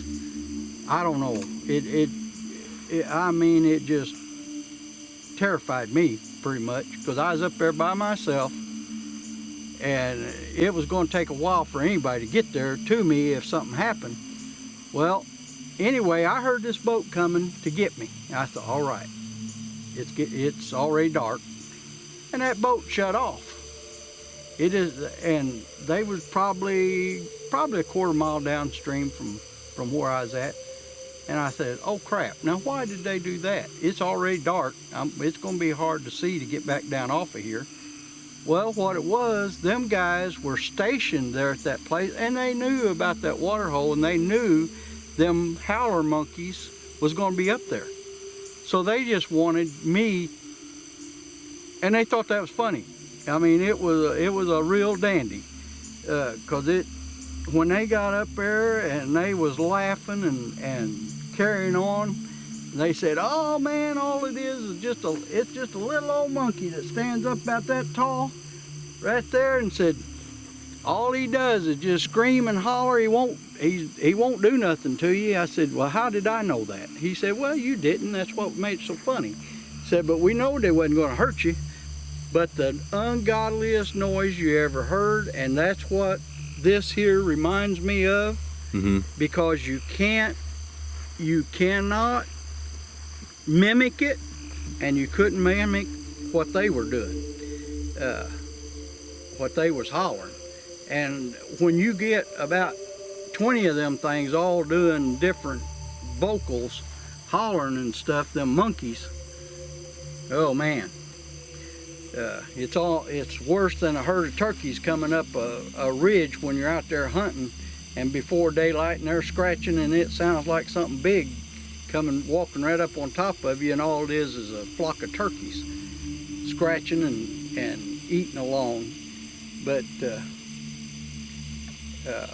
that is the closest thing that I've ever heard that comes close to that.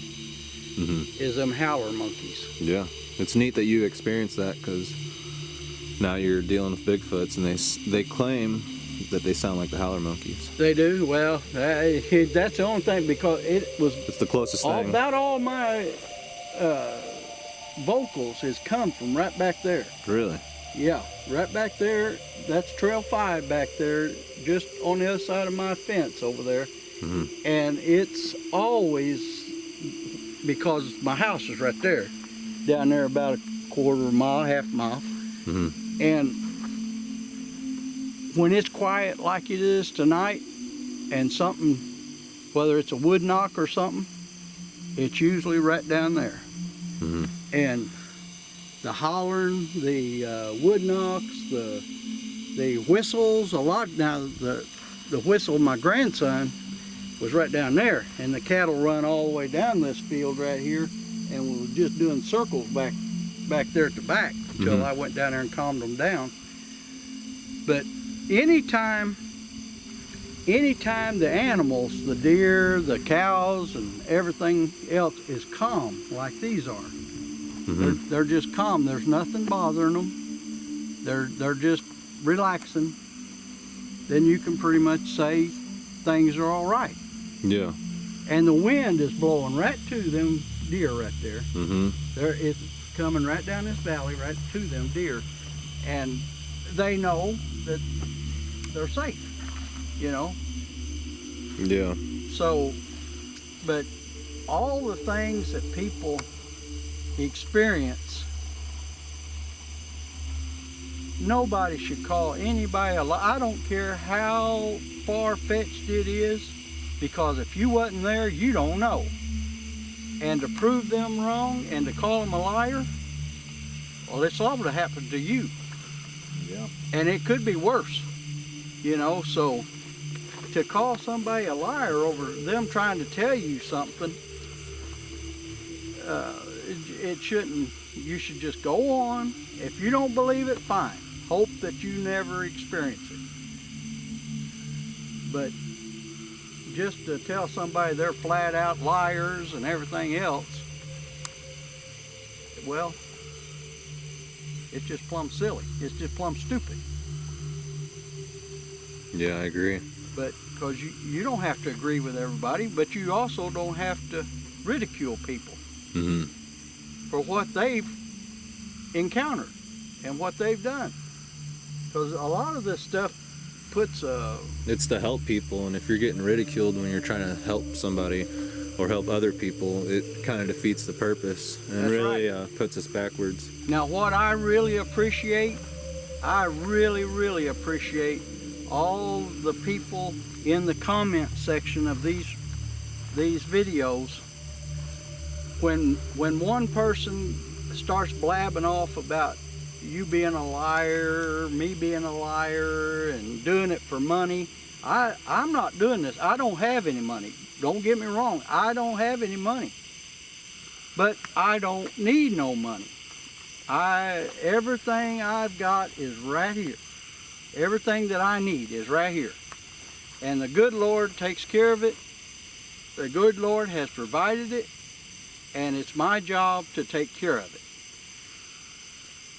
And so, to tell me that I'm doing it for attention, I don't need the attention either. I don't, attention's farthest thing from my mind. Yeah. I do want to help my neighbors and anybody, because I went through it. And for somebody that's going through it on a farm, that's trying to make it, and they're having their stuff killed off, just left and right, well, you can't talk about it because they won't nobody listen to you. I hope it changes one of these days. A raccoon right in there.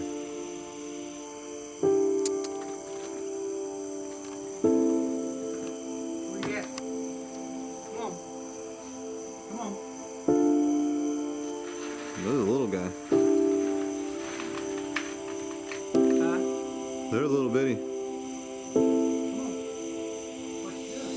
You want a drink? Oh, you got some water.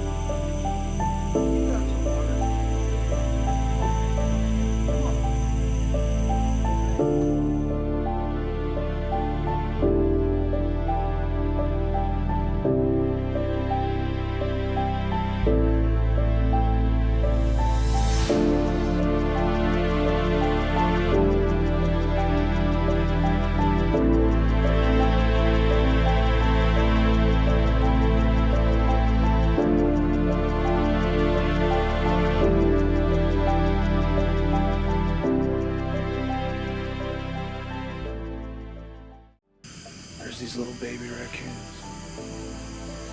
Right here next to me. That's pretty neat. But yeah, earlier my tent was soaked. I mean, it's still soaked. There's probably inches of water in there. And my sleeping bag was just drenched. So now I'm staying, now I'm staying at David's for the night. And I'm glad I'm not out there.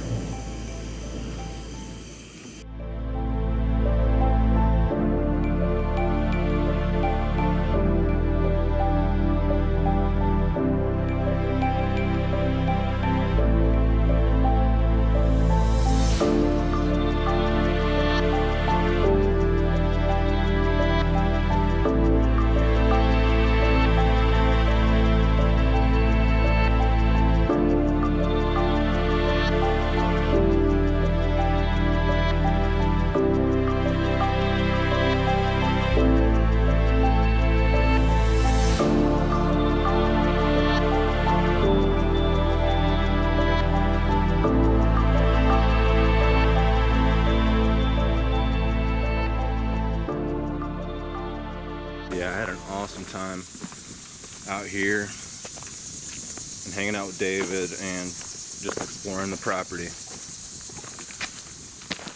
Don't get much better than that.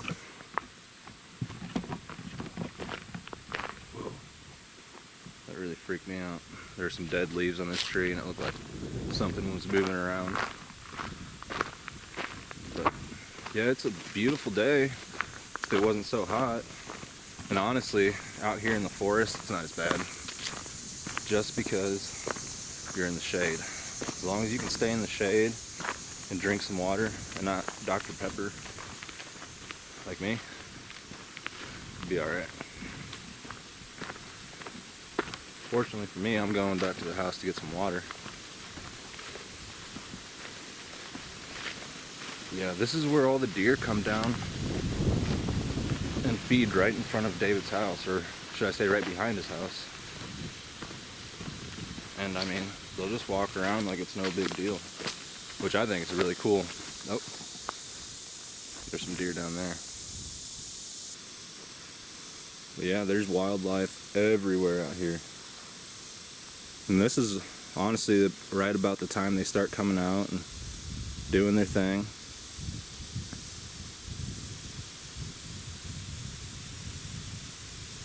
Oh god. I think I'm gonna have to fight her. I'm gonna have to fight this deer right now. No, not really. She is coming towards me. She's just trying to get a better look at me, make sure I'm not posing a threat to the fawn.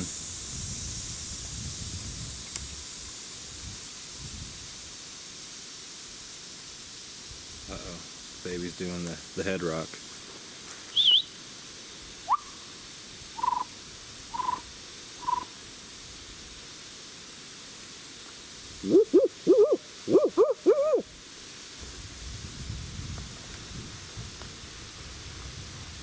She didn't like that.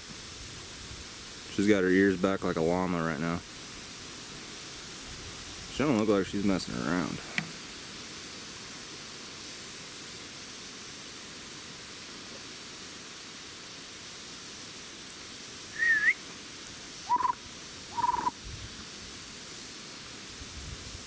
Uh-oh. There goes the baby.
This deer's getting nervous now.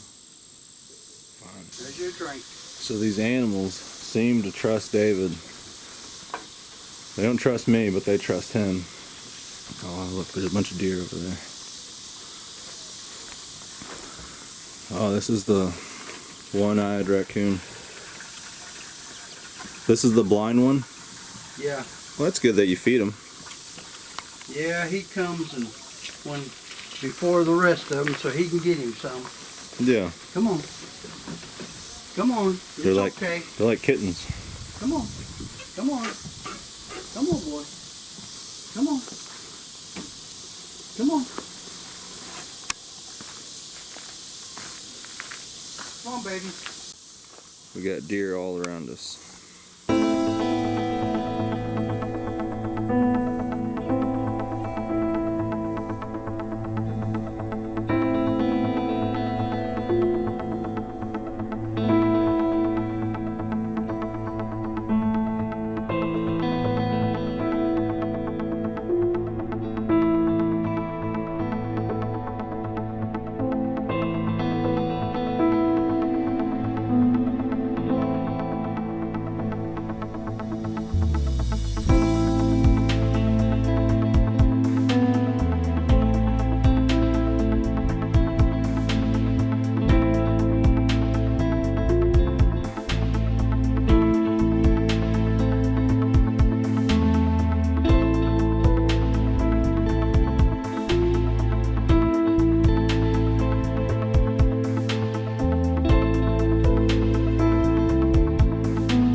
Future trophy bucks. Mm-hmm.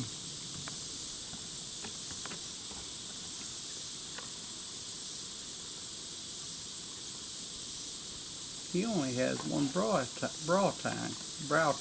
Mm-hmm. What's the matter, baby? Huh? What's the matter, baby? Huh? What's the matter?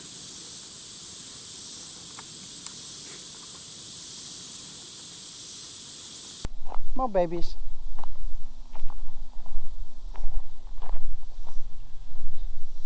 Come on, babies. Come on. Hey, buddy.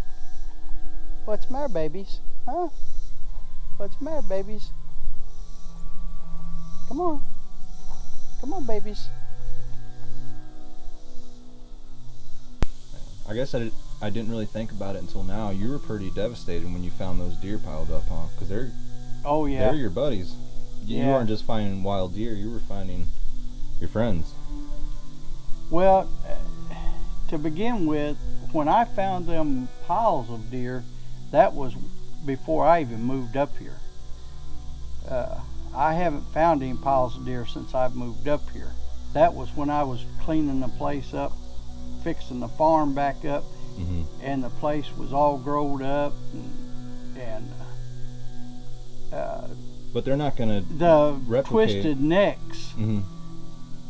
I didn't know if the deer that were piled up had twisted necks or not. I didn't start noticing twisted necks until I got moved up here and started dealing with them every day, and then I'd find them Mm-hmm. every few days. One be thrown down out there and have broken neck. Mm-hmm. And How were the deer reacting when you were finding like the broken necks and Well, you just the deer with the broken legs hobbling around? Were they still coming up to the house like this, or no. These here, it took years for these deer to be calm like this. And to get them to come to the house, you would talk to them and I just not talked try to to them. sneak up on them. I never sneak up on them. I just talk to them, and they come to me. But Well, when I snuck out to the field yesterday, I noticed that the deer just disappeared. yeah. And they- as I was they walking don't- down the killing field, I could hear them blowing at me. yeah, And I don't know how in the world they were seeing me from that far away, but they knew I was there, and I know my wind wasn't blowing towards them, but they could see me. yep. Well, they're wild deer. These right here are wild deer. They wouldn't even. So like right now, if I even take a few steps, okay, yeah, they don't like that. See, you took one step. Just they're wild deer. They're not tame by no means. They ain't no. You ain't gonna walk up there. Even myself, I'm not gonna walk up there and pet none of them. Now I can walk right out there in the middle of them and they'll mingle around me, but they're not gonna get close enough for me to do anything. And that's the way I want it. Yeah, I don't it's want pretty. it to It's be a pretty tame. rare thing to have that one deer that'll just walk up to you, and Some people get it. Some Yeah. people they will do it. You it know. happens to some people. But I don't want that. I Right. want them to be wild, and I just want to. You I let just- them do their own I thing. just want to see them because I enjoy the kids. I have a lot of kids comes out. And the feed is for cattle mainly. I mean, you're putting Yeah. it out for the cattle, but you feel bad sometimes when these deer come running up to you, and you'll put out a little bit. But there is so much food around here for them Yep, that if you quit feeding them, they would be just fine. they would be. But for the kids, for the little kids, to get to have real close interaction that they've never had in their life. I've got people that come, just like yesterday. We had several kids that come out. People brought their kids out, and grown people never had any experience with deer, Yeah. you know. That was pretty interesting to see some people from Michigan down here that didn't know who we were. Didn't know who I was and recognized us from the video. I was shocked. Yeah, they were very excited.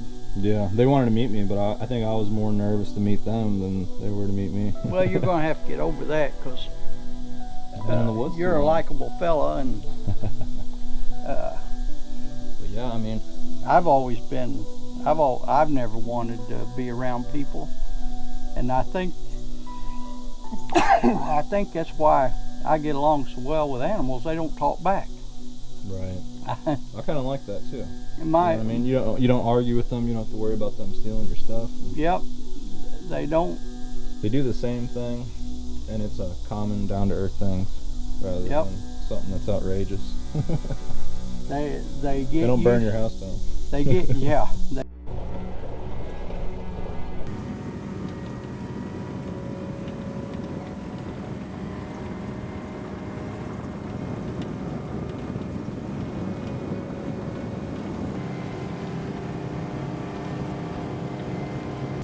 Coming out of the creek bed. There's more, huh? They got away from me.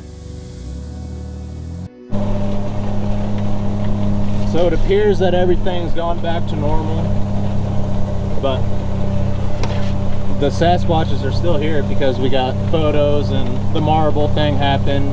You got the smell, but Yep. it seems like they're not messing with you anymore, and that's what you wanted, correct? That's all I wanted is for everything to be peaceful.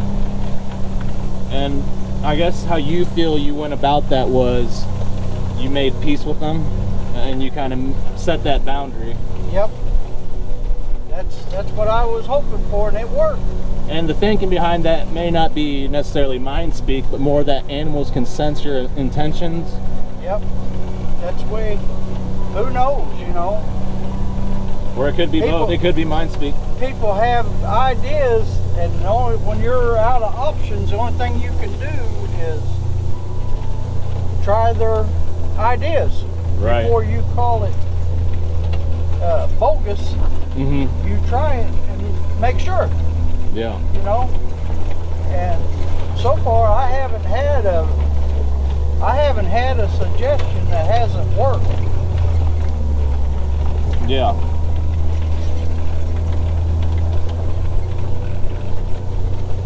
I appreciate it. This is the one that got knocked down yesterday. So this is the one that we checked. And it was facing straight down. But you guys can see, like, well, I mean, you can move it pretty easy, but it's not gonna fall down too easily. But there is this hole up here. This hole, something could have crawled out, but then you would see it on the front. Unless it came down the side, but I still feel like you get some fur. Have we got any orbs here? Not that I know of. Is this the spot that hog was standing? No way. Poor doe got the little one. I didn't want to give her extra food and try to get her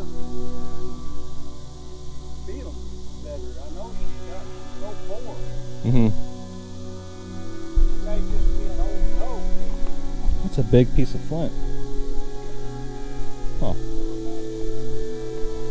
They'll start a fire?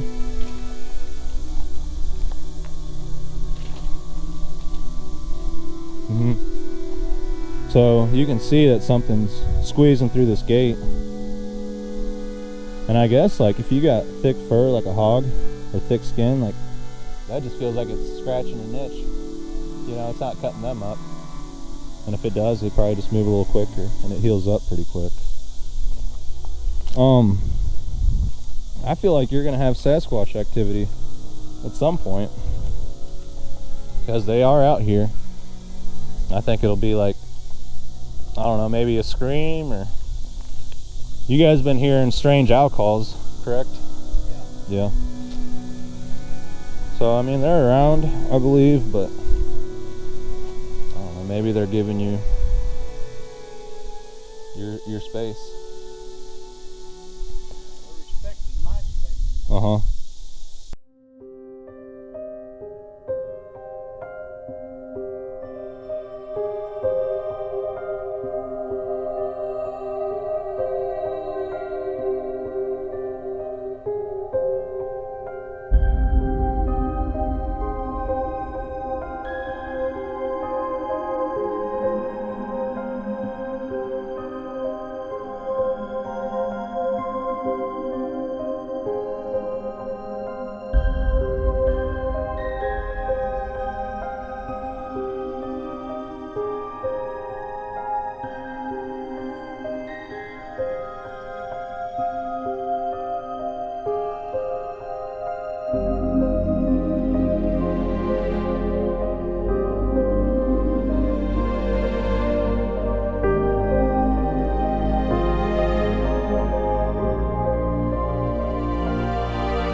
All right, David. So yesterday we went around and checked the trail cameras, and we changed out some cards on cameras that were already set out here.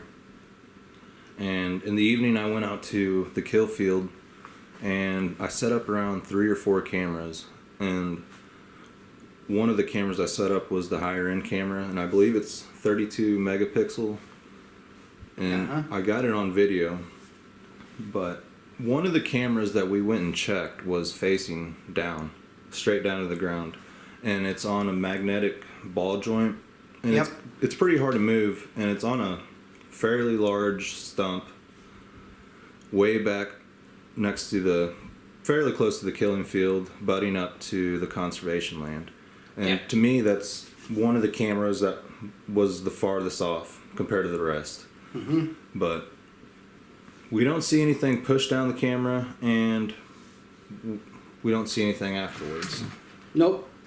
But my thoughts were, you know, it's kind of like what you said, something would come up from behind and mess with the camera, and that's exactly what happened here. Because if my first thought was maybe like a raccoon or a squirrel went down and climbed down the camera and pushed it down, but you would have some type of pictures of like you'd fur have or a something. before or after picture anyway.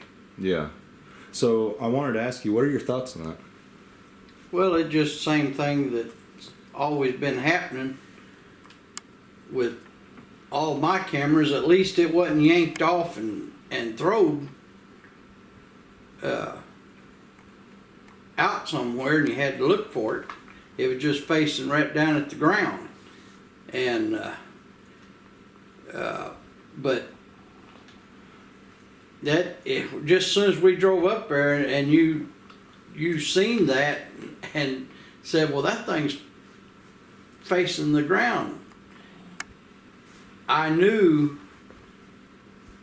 that it was the same type of stuff that's always happened to me whenever I'd go check them, but a lot of times I'd just have to go look for them and maybe spend 15-20 minutes just looking for the camera.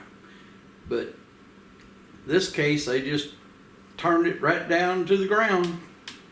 Yeah, it was still on the mount, but it just facing the ground. Facing down, and not like at a weird angle, like if an animal would have climbed down the stump and pushed it down, like it was directly face down.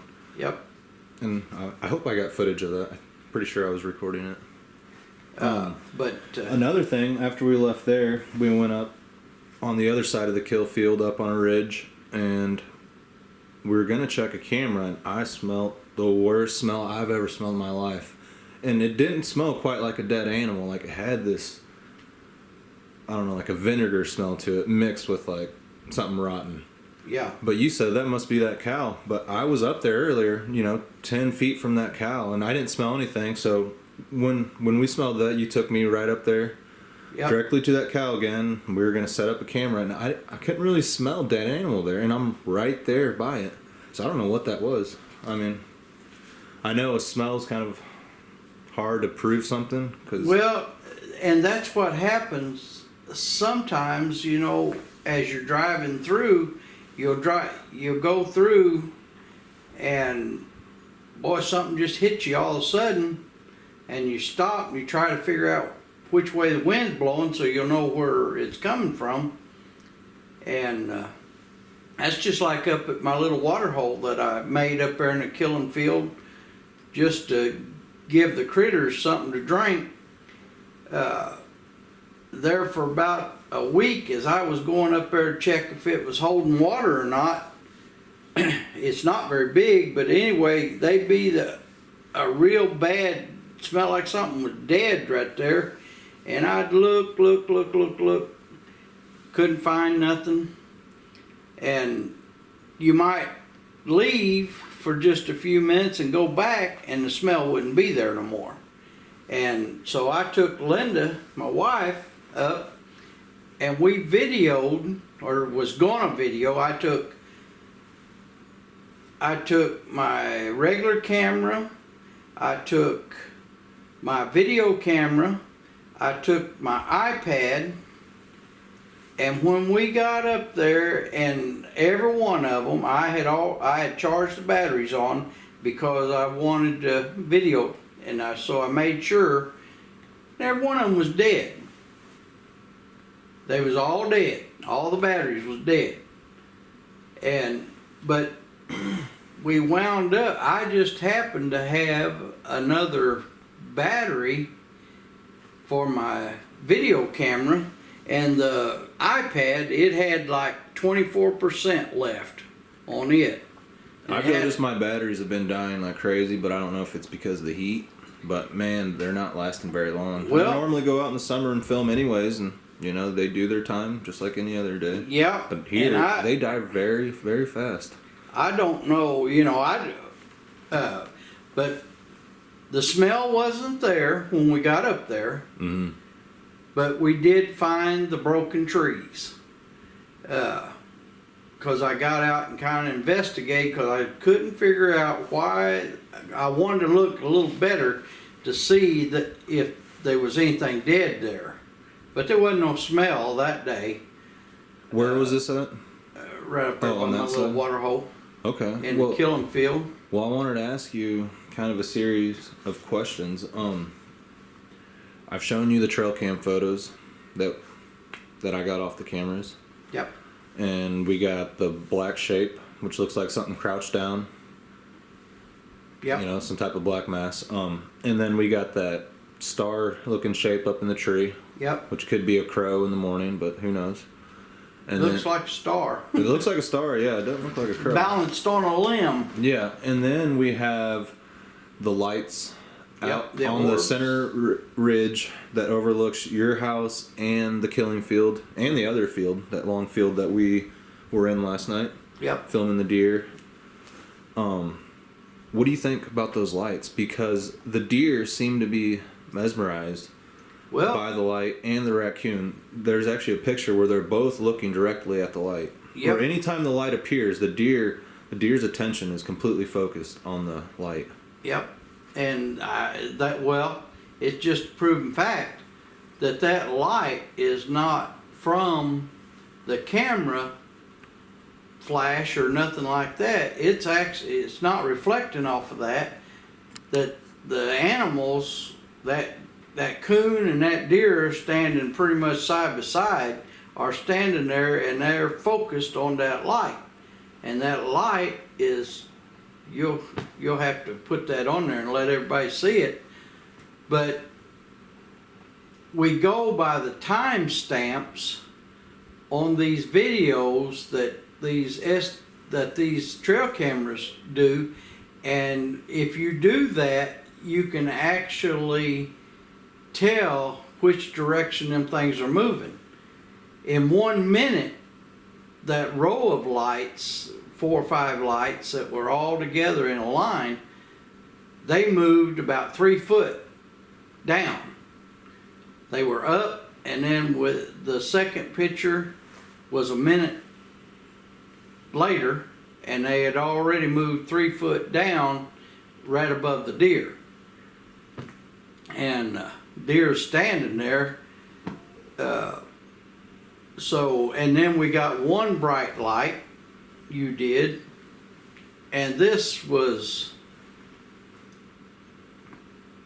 right up here behind the house.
You will see in the back left corner what appears to be some eyeballs or light stalking the deer.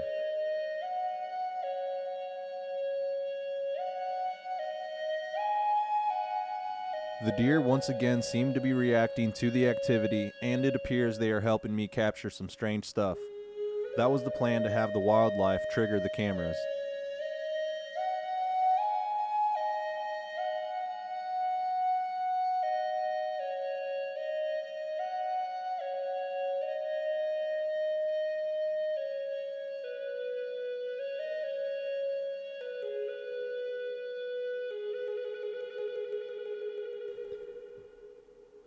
This is a definite orb in my opinion, as it's far from the camera and it's very bright.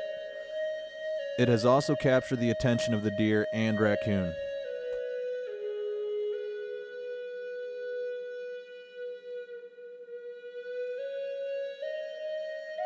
Also, if someone can let me know what this thing is in the comments, that would be great.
We got the little critter that jumped out of the tree, or just happened to appear in front of the camera.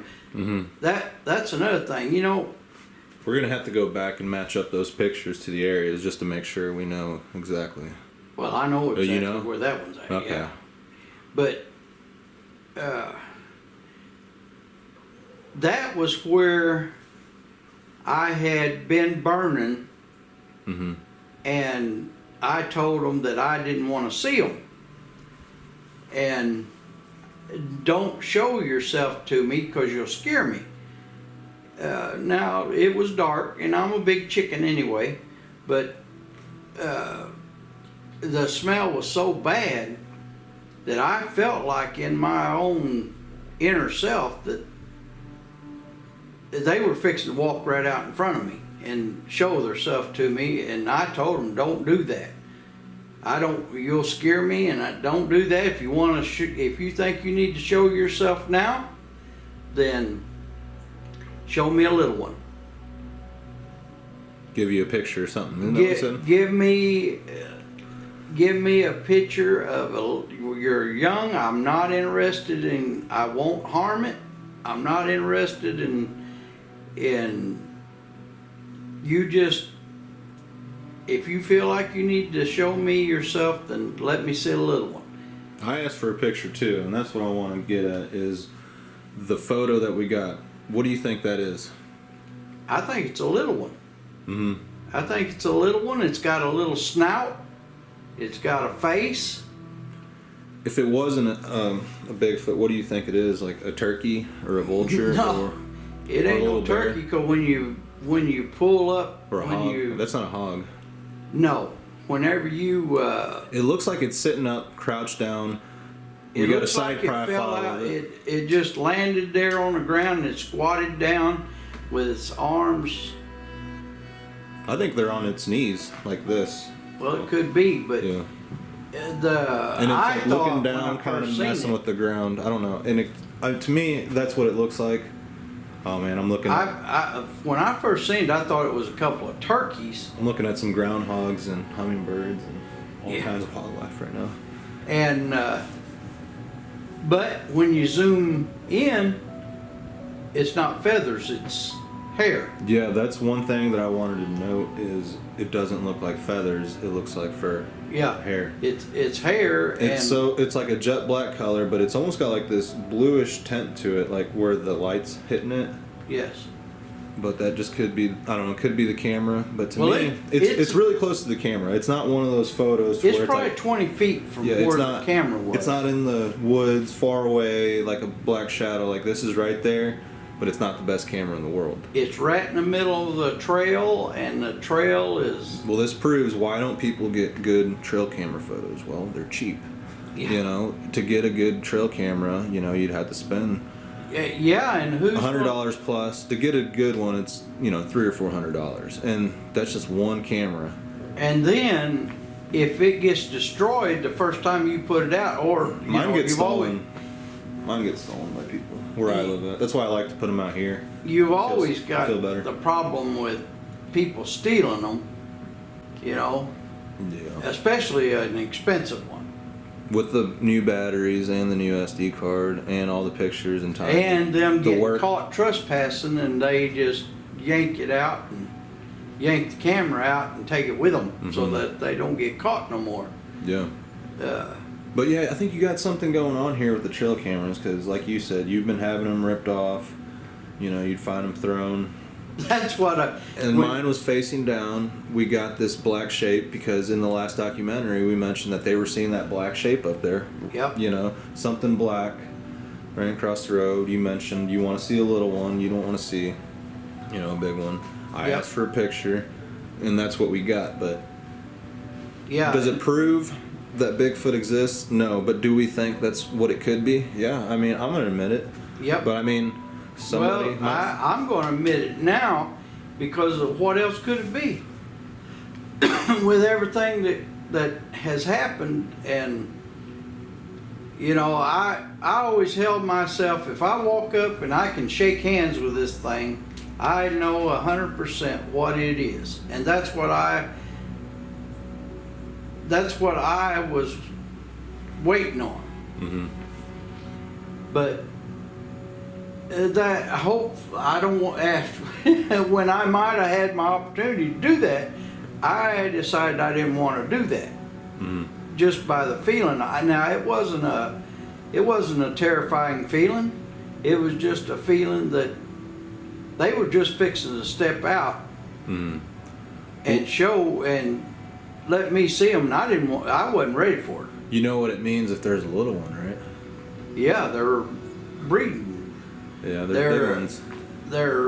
And now we've got people that have pulled out things out of Miguel's videos that he's been doing that maybe Miguel can show later, that there's one picture that to me and the people that I have showed looks just like a female. You can see her breast, you can see her nose. She don't have a flat nose. She's got a nose just like us. Her hair, and then a big tall figure standing next to a tree. And Miguel was right there doing his videoing and didn't see it. But we also have different opinions on Right, what it is. right, and that's the thing. I don't think Everybody it has is, got and different opinions. David does, and that's perfectly fine. Yeah, And that's, you know, that's what's good. We can share our different opinions. To me, it looks like that. It's undefinitive proof to me.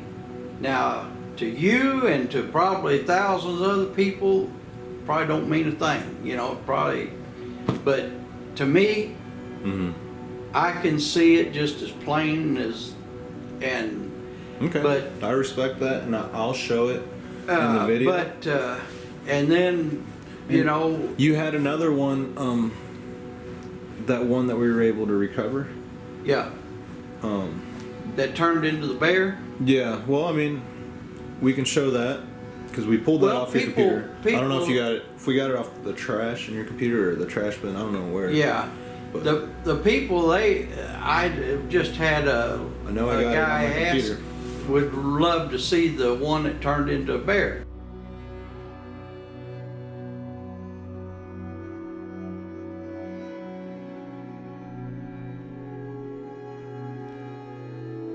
After time of looking at the photo and running it through software on my computer, I concluded it was just the shade from the sun hitting the leaves, making it appear as one solid object with the trees and surrounding area.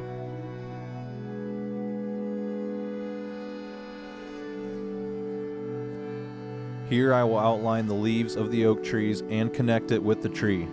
Again, this is just what I see and my opinion.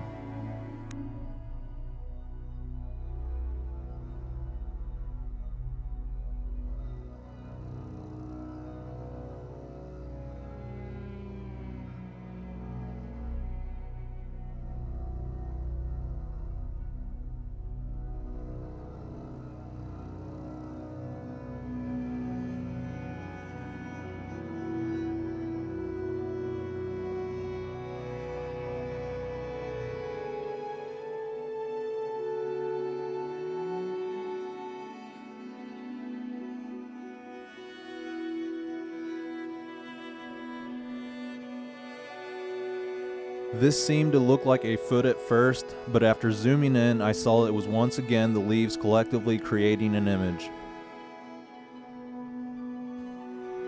This is the area where David referred to it turning into a bear. Before it was deleted from the SD card, he had taken a photo of it with his phone. It looked more like a bear on that photo, but now that I have the original copy, I will just comment on this one. It does look like a snout, whether it is pareidolia or not. Overall, I think it's an interesting trail cam photo, and I'm glad people are looking for the activity.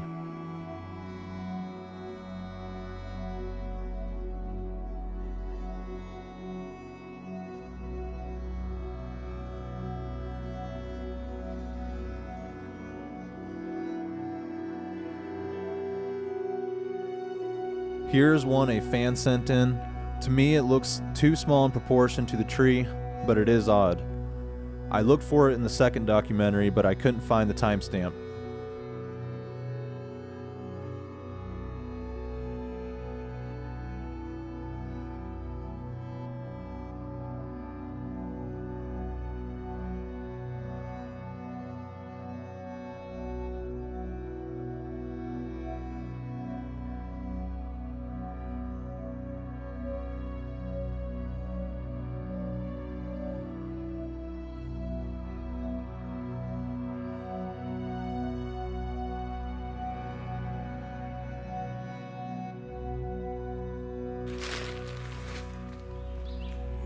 Here's another one David is referring to. To the left of the tree, I circled it. I personally don't see it myself, but some people will and some people won't. Again, this is just my opinion, and I would not dismiss his experiences on the farm all because we have different opinions. I know with photos, two different people will see two different things, but I personally don't get wrapped up with them unless it's clear as day. Turned into a bear. Mm-hmm. And you know, I've been getting a lot of people commenting that are Native American, and they've been really giving me a lot of information. But basically, by the pictures, you're saying that they can be right there next to you and you won't even know it. Yeah, And I guess that's the theory behind what some people call blob squatch photos, and what other people, say they clearly see what's there. It's about as wide as a little pencil. Other than the hair, what do you think about the cloaking abilities? I mean, come on, tell us. You told us about the hair, but I mean, what do you think the Bigfoots are doing? Like, other than them blending in with their environment, do you think they can, I don't know, maybe like what the Indians said, they can shapeshift and maybe I think they're coming and going, just like they said. You think they're going through portals? I think they're more of a spiritual thing. Mm-hmm. Yeah. And But if that were the case, then what would make that any different than angels and demons? Well, it won't. But, and that's a lot of people say that's that what in they the comments. say. There's so much I get a lot more of out comments, there. But it's hard to deny just because of history and every story from around the world. It's kind of spiritual, and they all have the same. They say battle between good and evil, so it's hard to say, who's lying. Well, but or who's it's telling been the truth. recorded for thousands of years, about the giants and stuff, but if they can come and go through different realms, that would.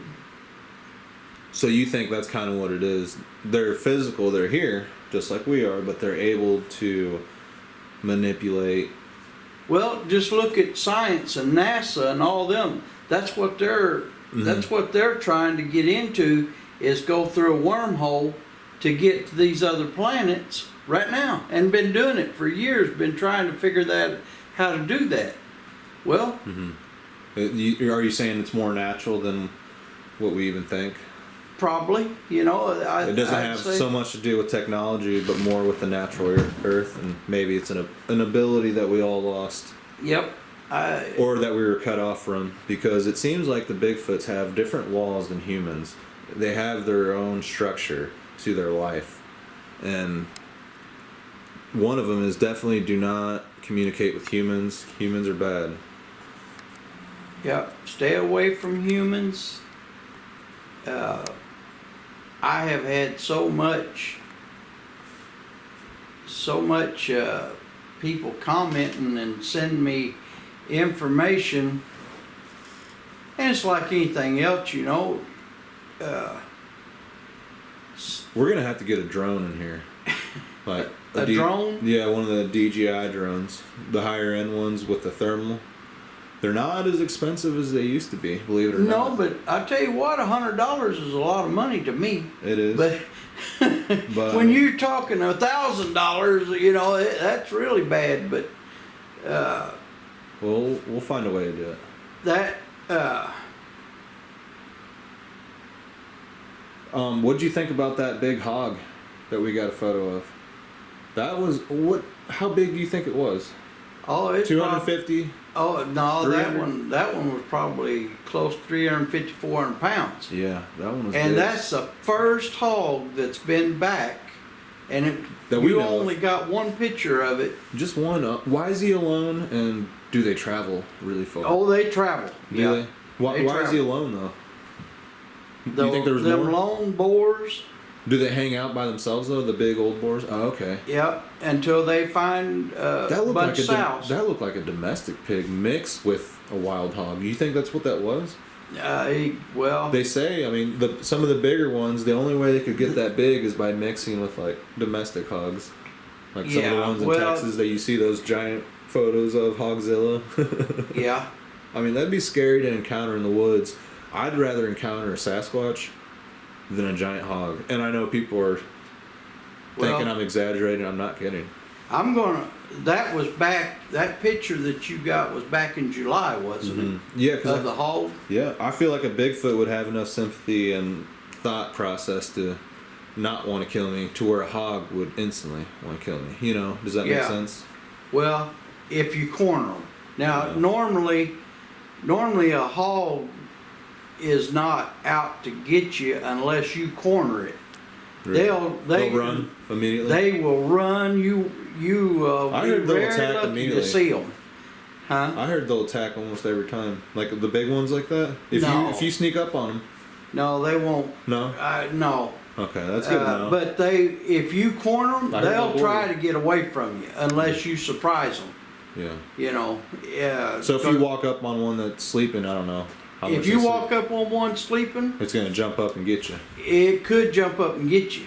Okay, so I have like 2 or 3 cameras left, and a lot of them are based around the killing field and up on that side of the campground.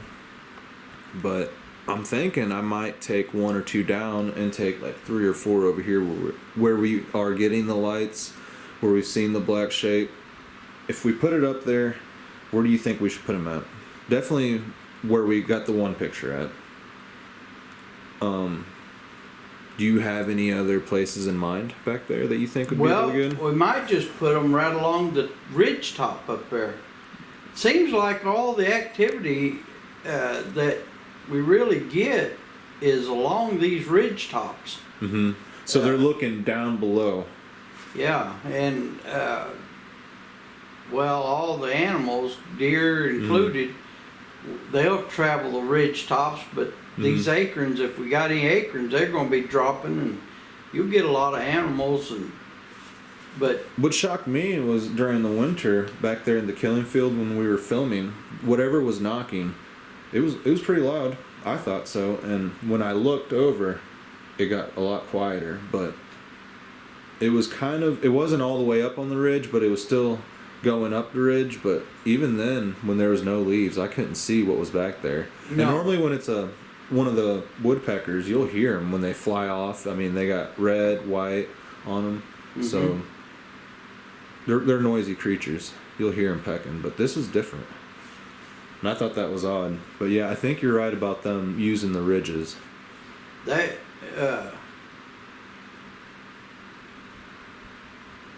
that orb, to me, seems weird because you have that picture from before. We might have it around.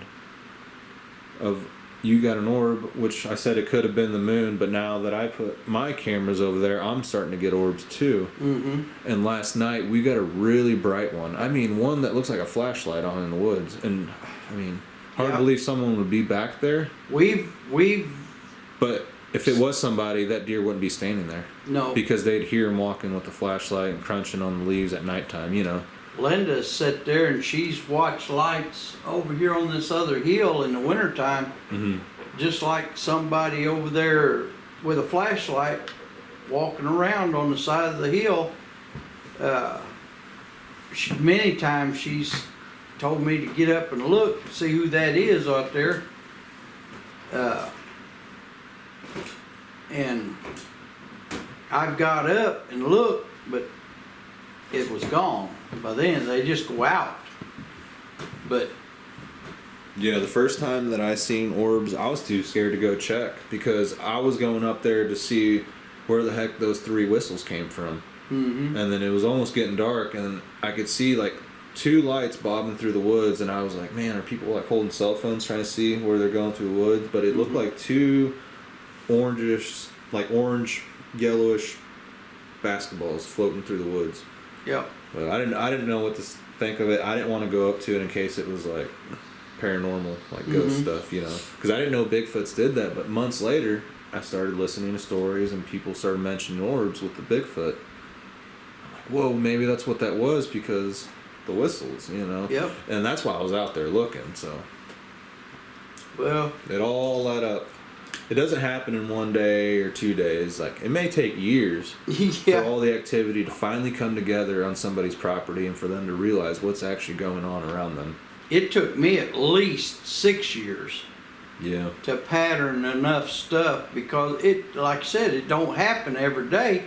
It might, there was that one period of time it was happening every 2 weeks. That was kind of easier to pattern. That's when the USDA guy happened to show up. But you know what? After he was here, that every 2 week thing stopped. That was kind of the end of the every 2 week killing thing.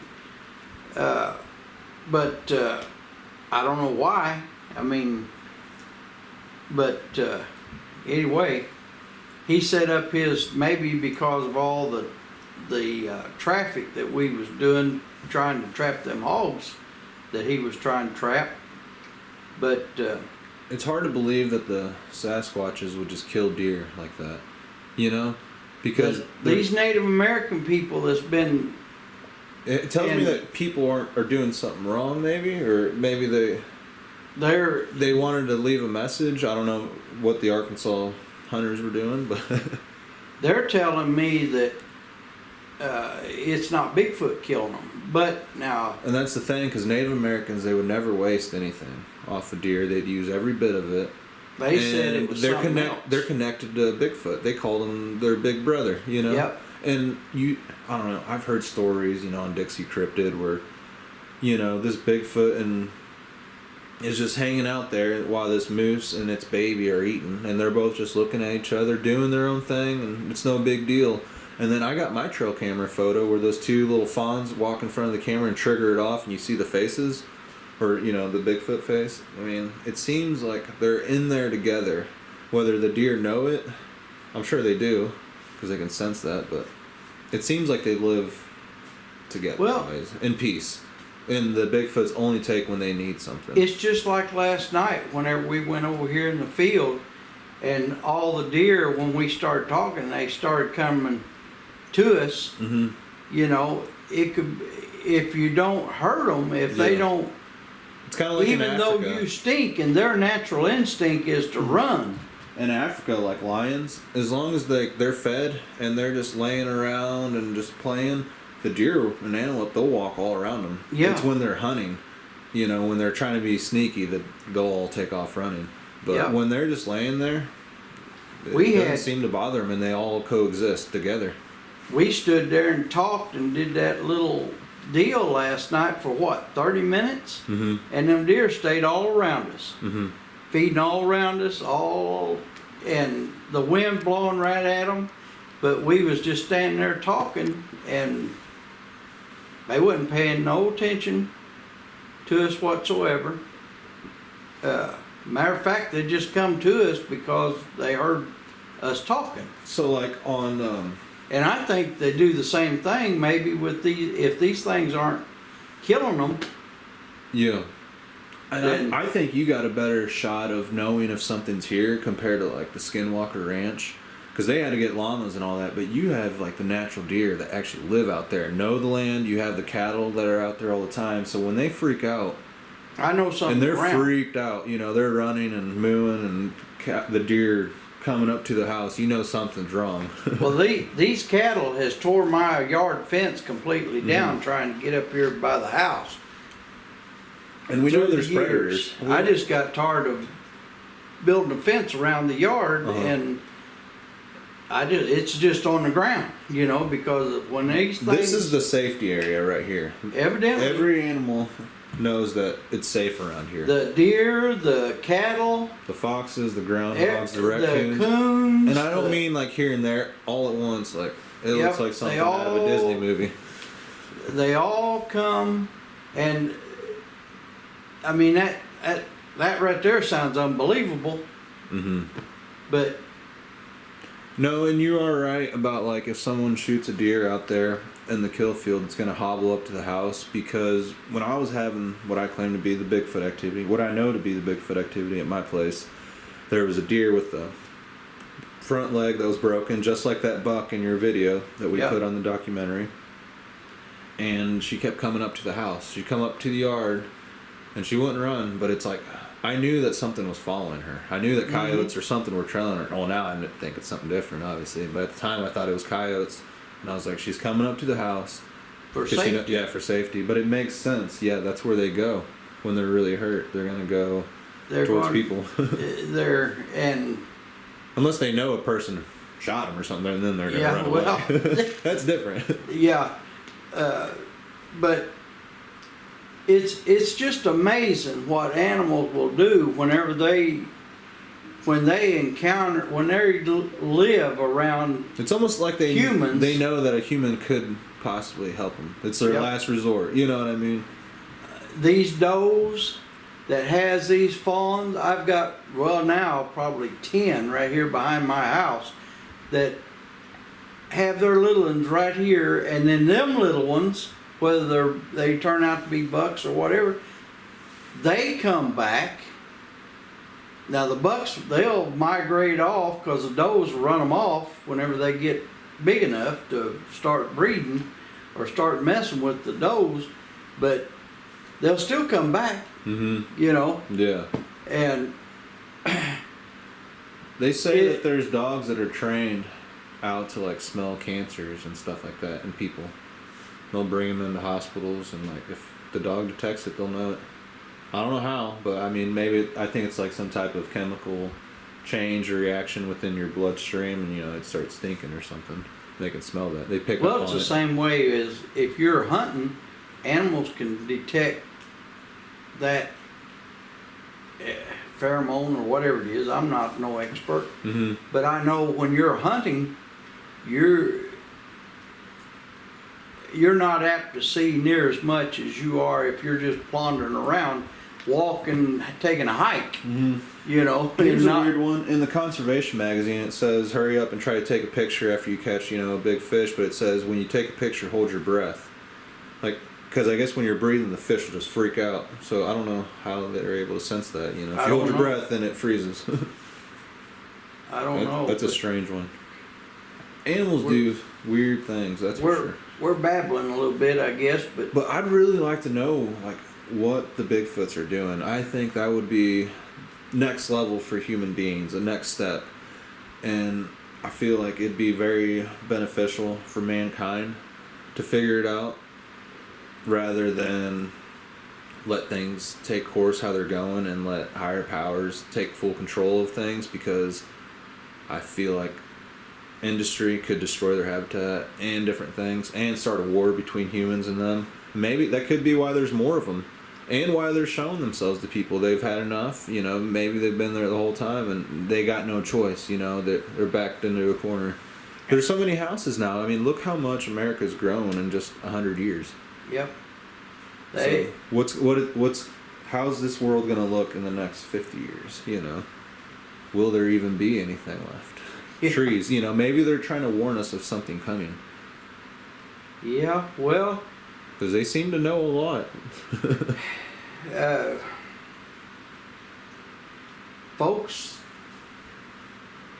folks watch these videos and try to learn, and then try to go out and have your own experience in nature, but just take out of it what you feel like,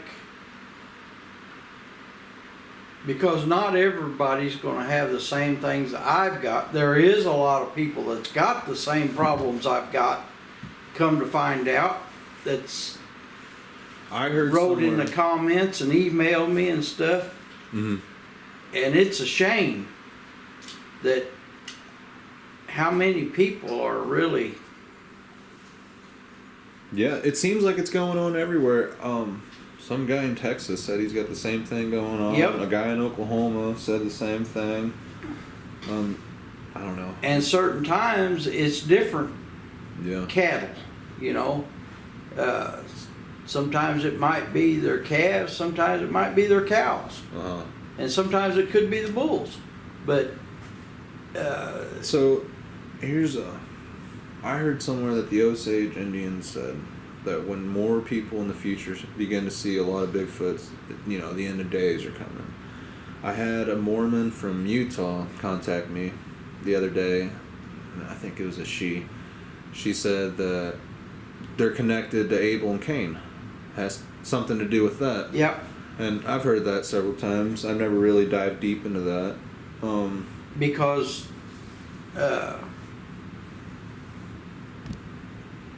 I'm not sure why that is, but there's biblical facts behind it, or science. I don't know what you'd call it. Some type of historical backing, but well, Cain, I believe it was Cain, after he killed his brother Abel, God marked him and he put a mark on him. Mm-hmm. And nobody was to harm him Mm-hmm. because he was to travel the earth or the rest of his days, I guess, shamed more than Okay. for doing that. Mm-hmm. And that story you're talking about is supposed to be his offspring. Uh-huh. See? Like Because Cain's it kids? don't say how God marked him. Uh-huh. God just marked him as. But then you have the Nephilim stories. Yeah. Which I used to look into that like 7 years ago, but I haven't in a long time. So I don't know. I can't really remember too much from it. Just certain And the things. book of Enoch. Yeah, and then the Book of Enoch.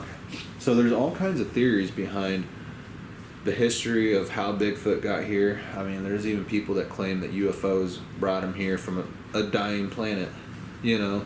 So it's hard to say. Who knows? Yeah. You know, but it's just so. Everybody's going to have to look for the truth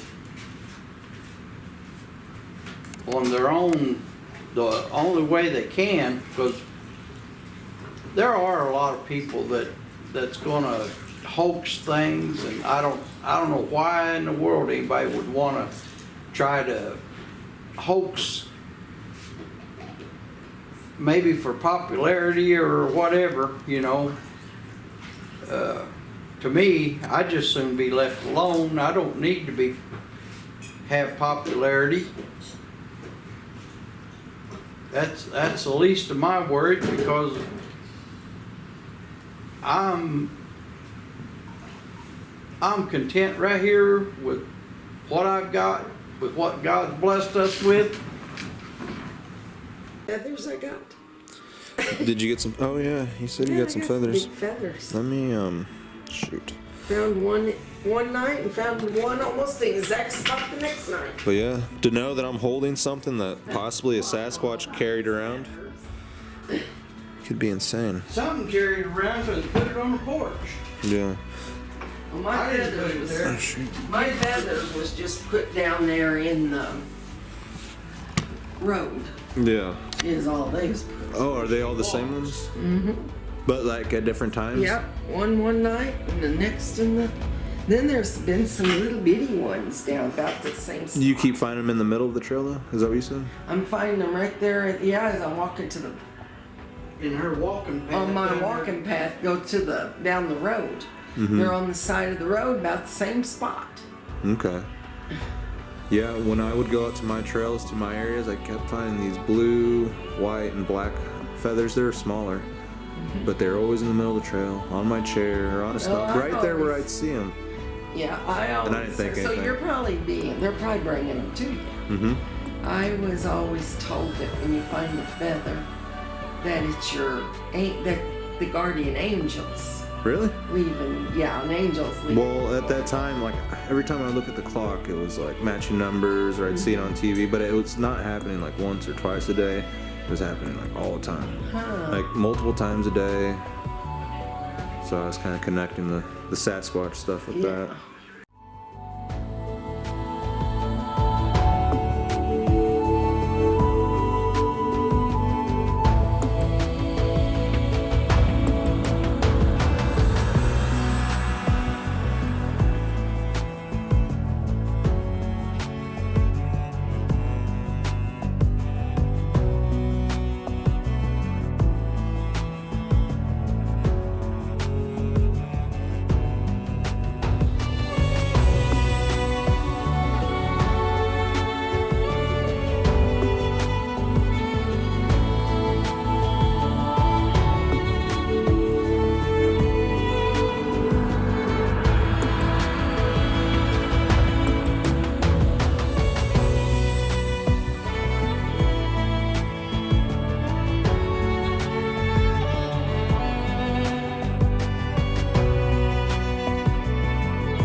afraid of the bull? You can't be afraid of it. Well, I You mean, gotta respect them. you respect them. Yeah. Because if you're afraid of them, Well, I just always thought you couldn't be in the same area as them, like walk up to them that close.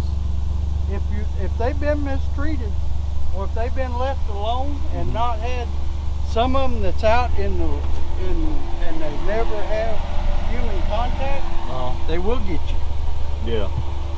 But if it's like anything else, you know. Now these bulls, the main time not to mess with these bulls is at nighttime. Really?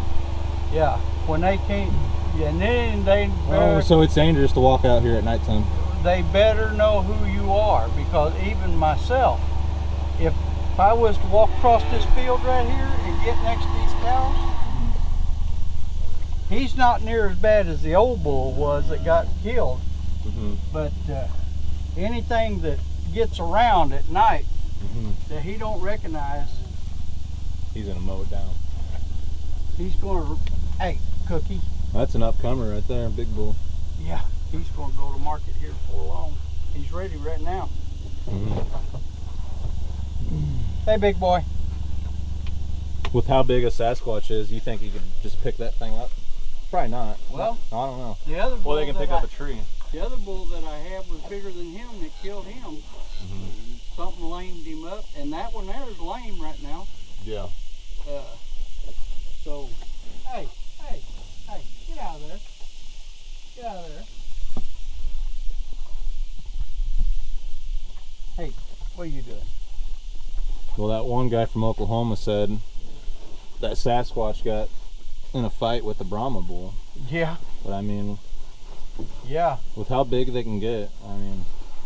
Well, if it can pick up a whole tree and carry it off, I'm sure it can pick that bull up, Yeah. slam him down. What are you Oh, doing? she's found that food that killed that Uh-oh. right there. Drop it. Right now. What's she got? Oh, Little pipe. No, they're getting wild. Buck wild. did she drop it? No, it's on her back. But I mean, rather than just walking around the woods, we're doing what you always do. Yep. And we're out here hanging out with the cows. Isn't that right? No?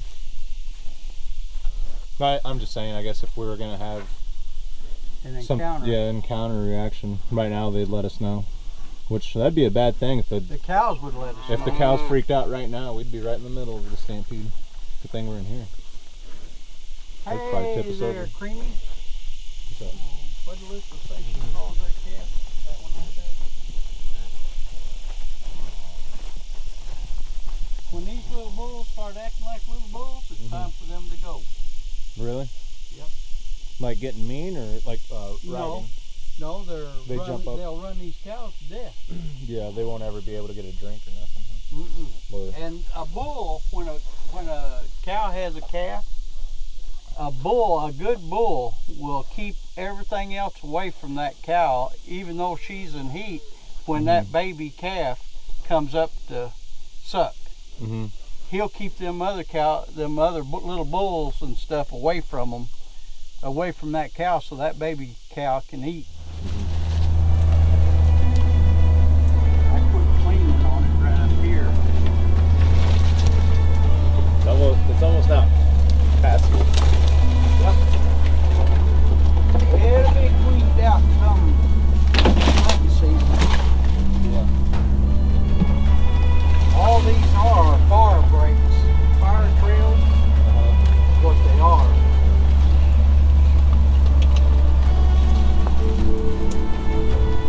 Oh, okay. See, we're right on the back side of my field.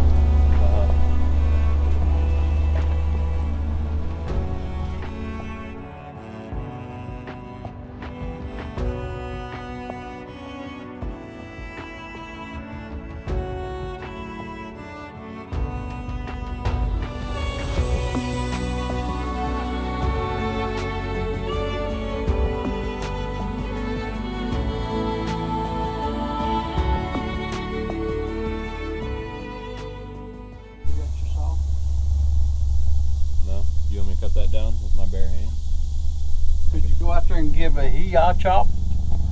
this one Yeah. shot. Probably. He, I'm just not feeling up to it right now. oh, well. Here is a collection of all the strange phenomenon we found and of course the best wildlife footage captured in the area.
I had a very good time staying at the farm and exploring the area. I feel that David and I came across some very good finds, and together we were able to document some of the activity that has been taking place on the farm. I hope to return one day in the future and follow up with any new Bigfoot activity. As for me, I will go where the wind takes me and continue searching for the truth. Until you experience the phenomenon, you will never truly know.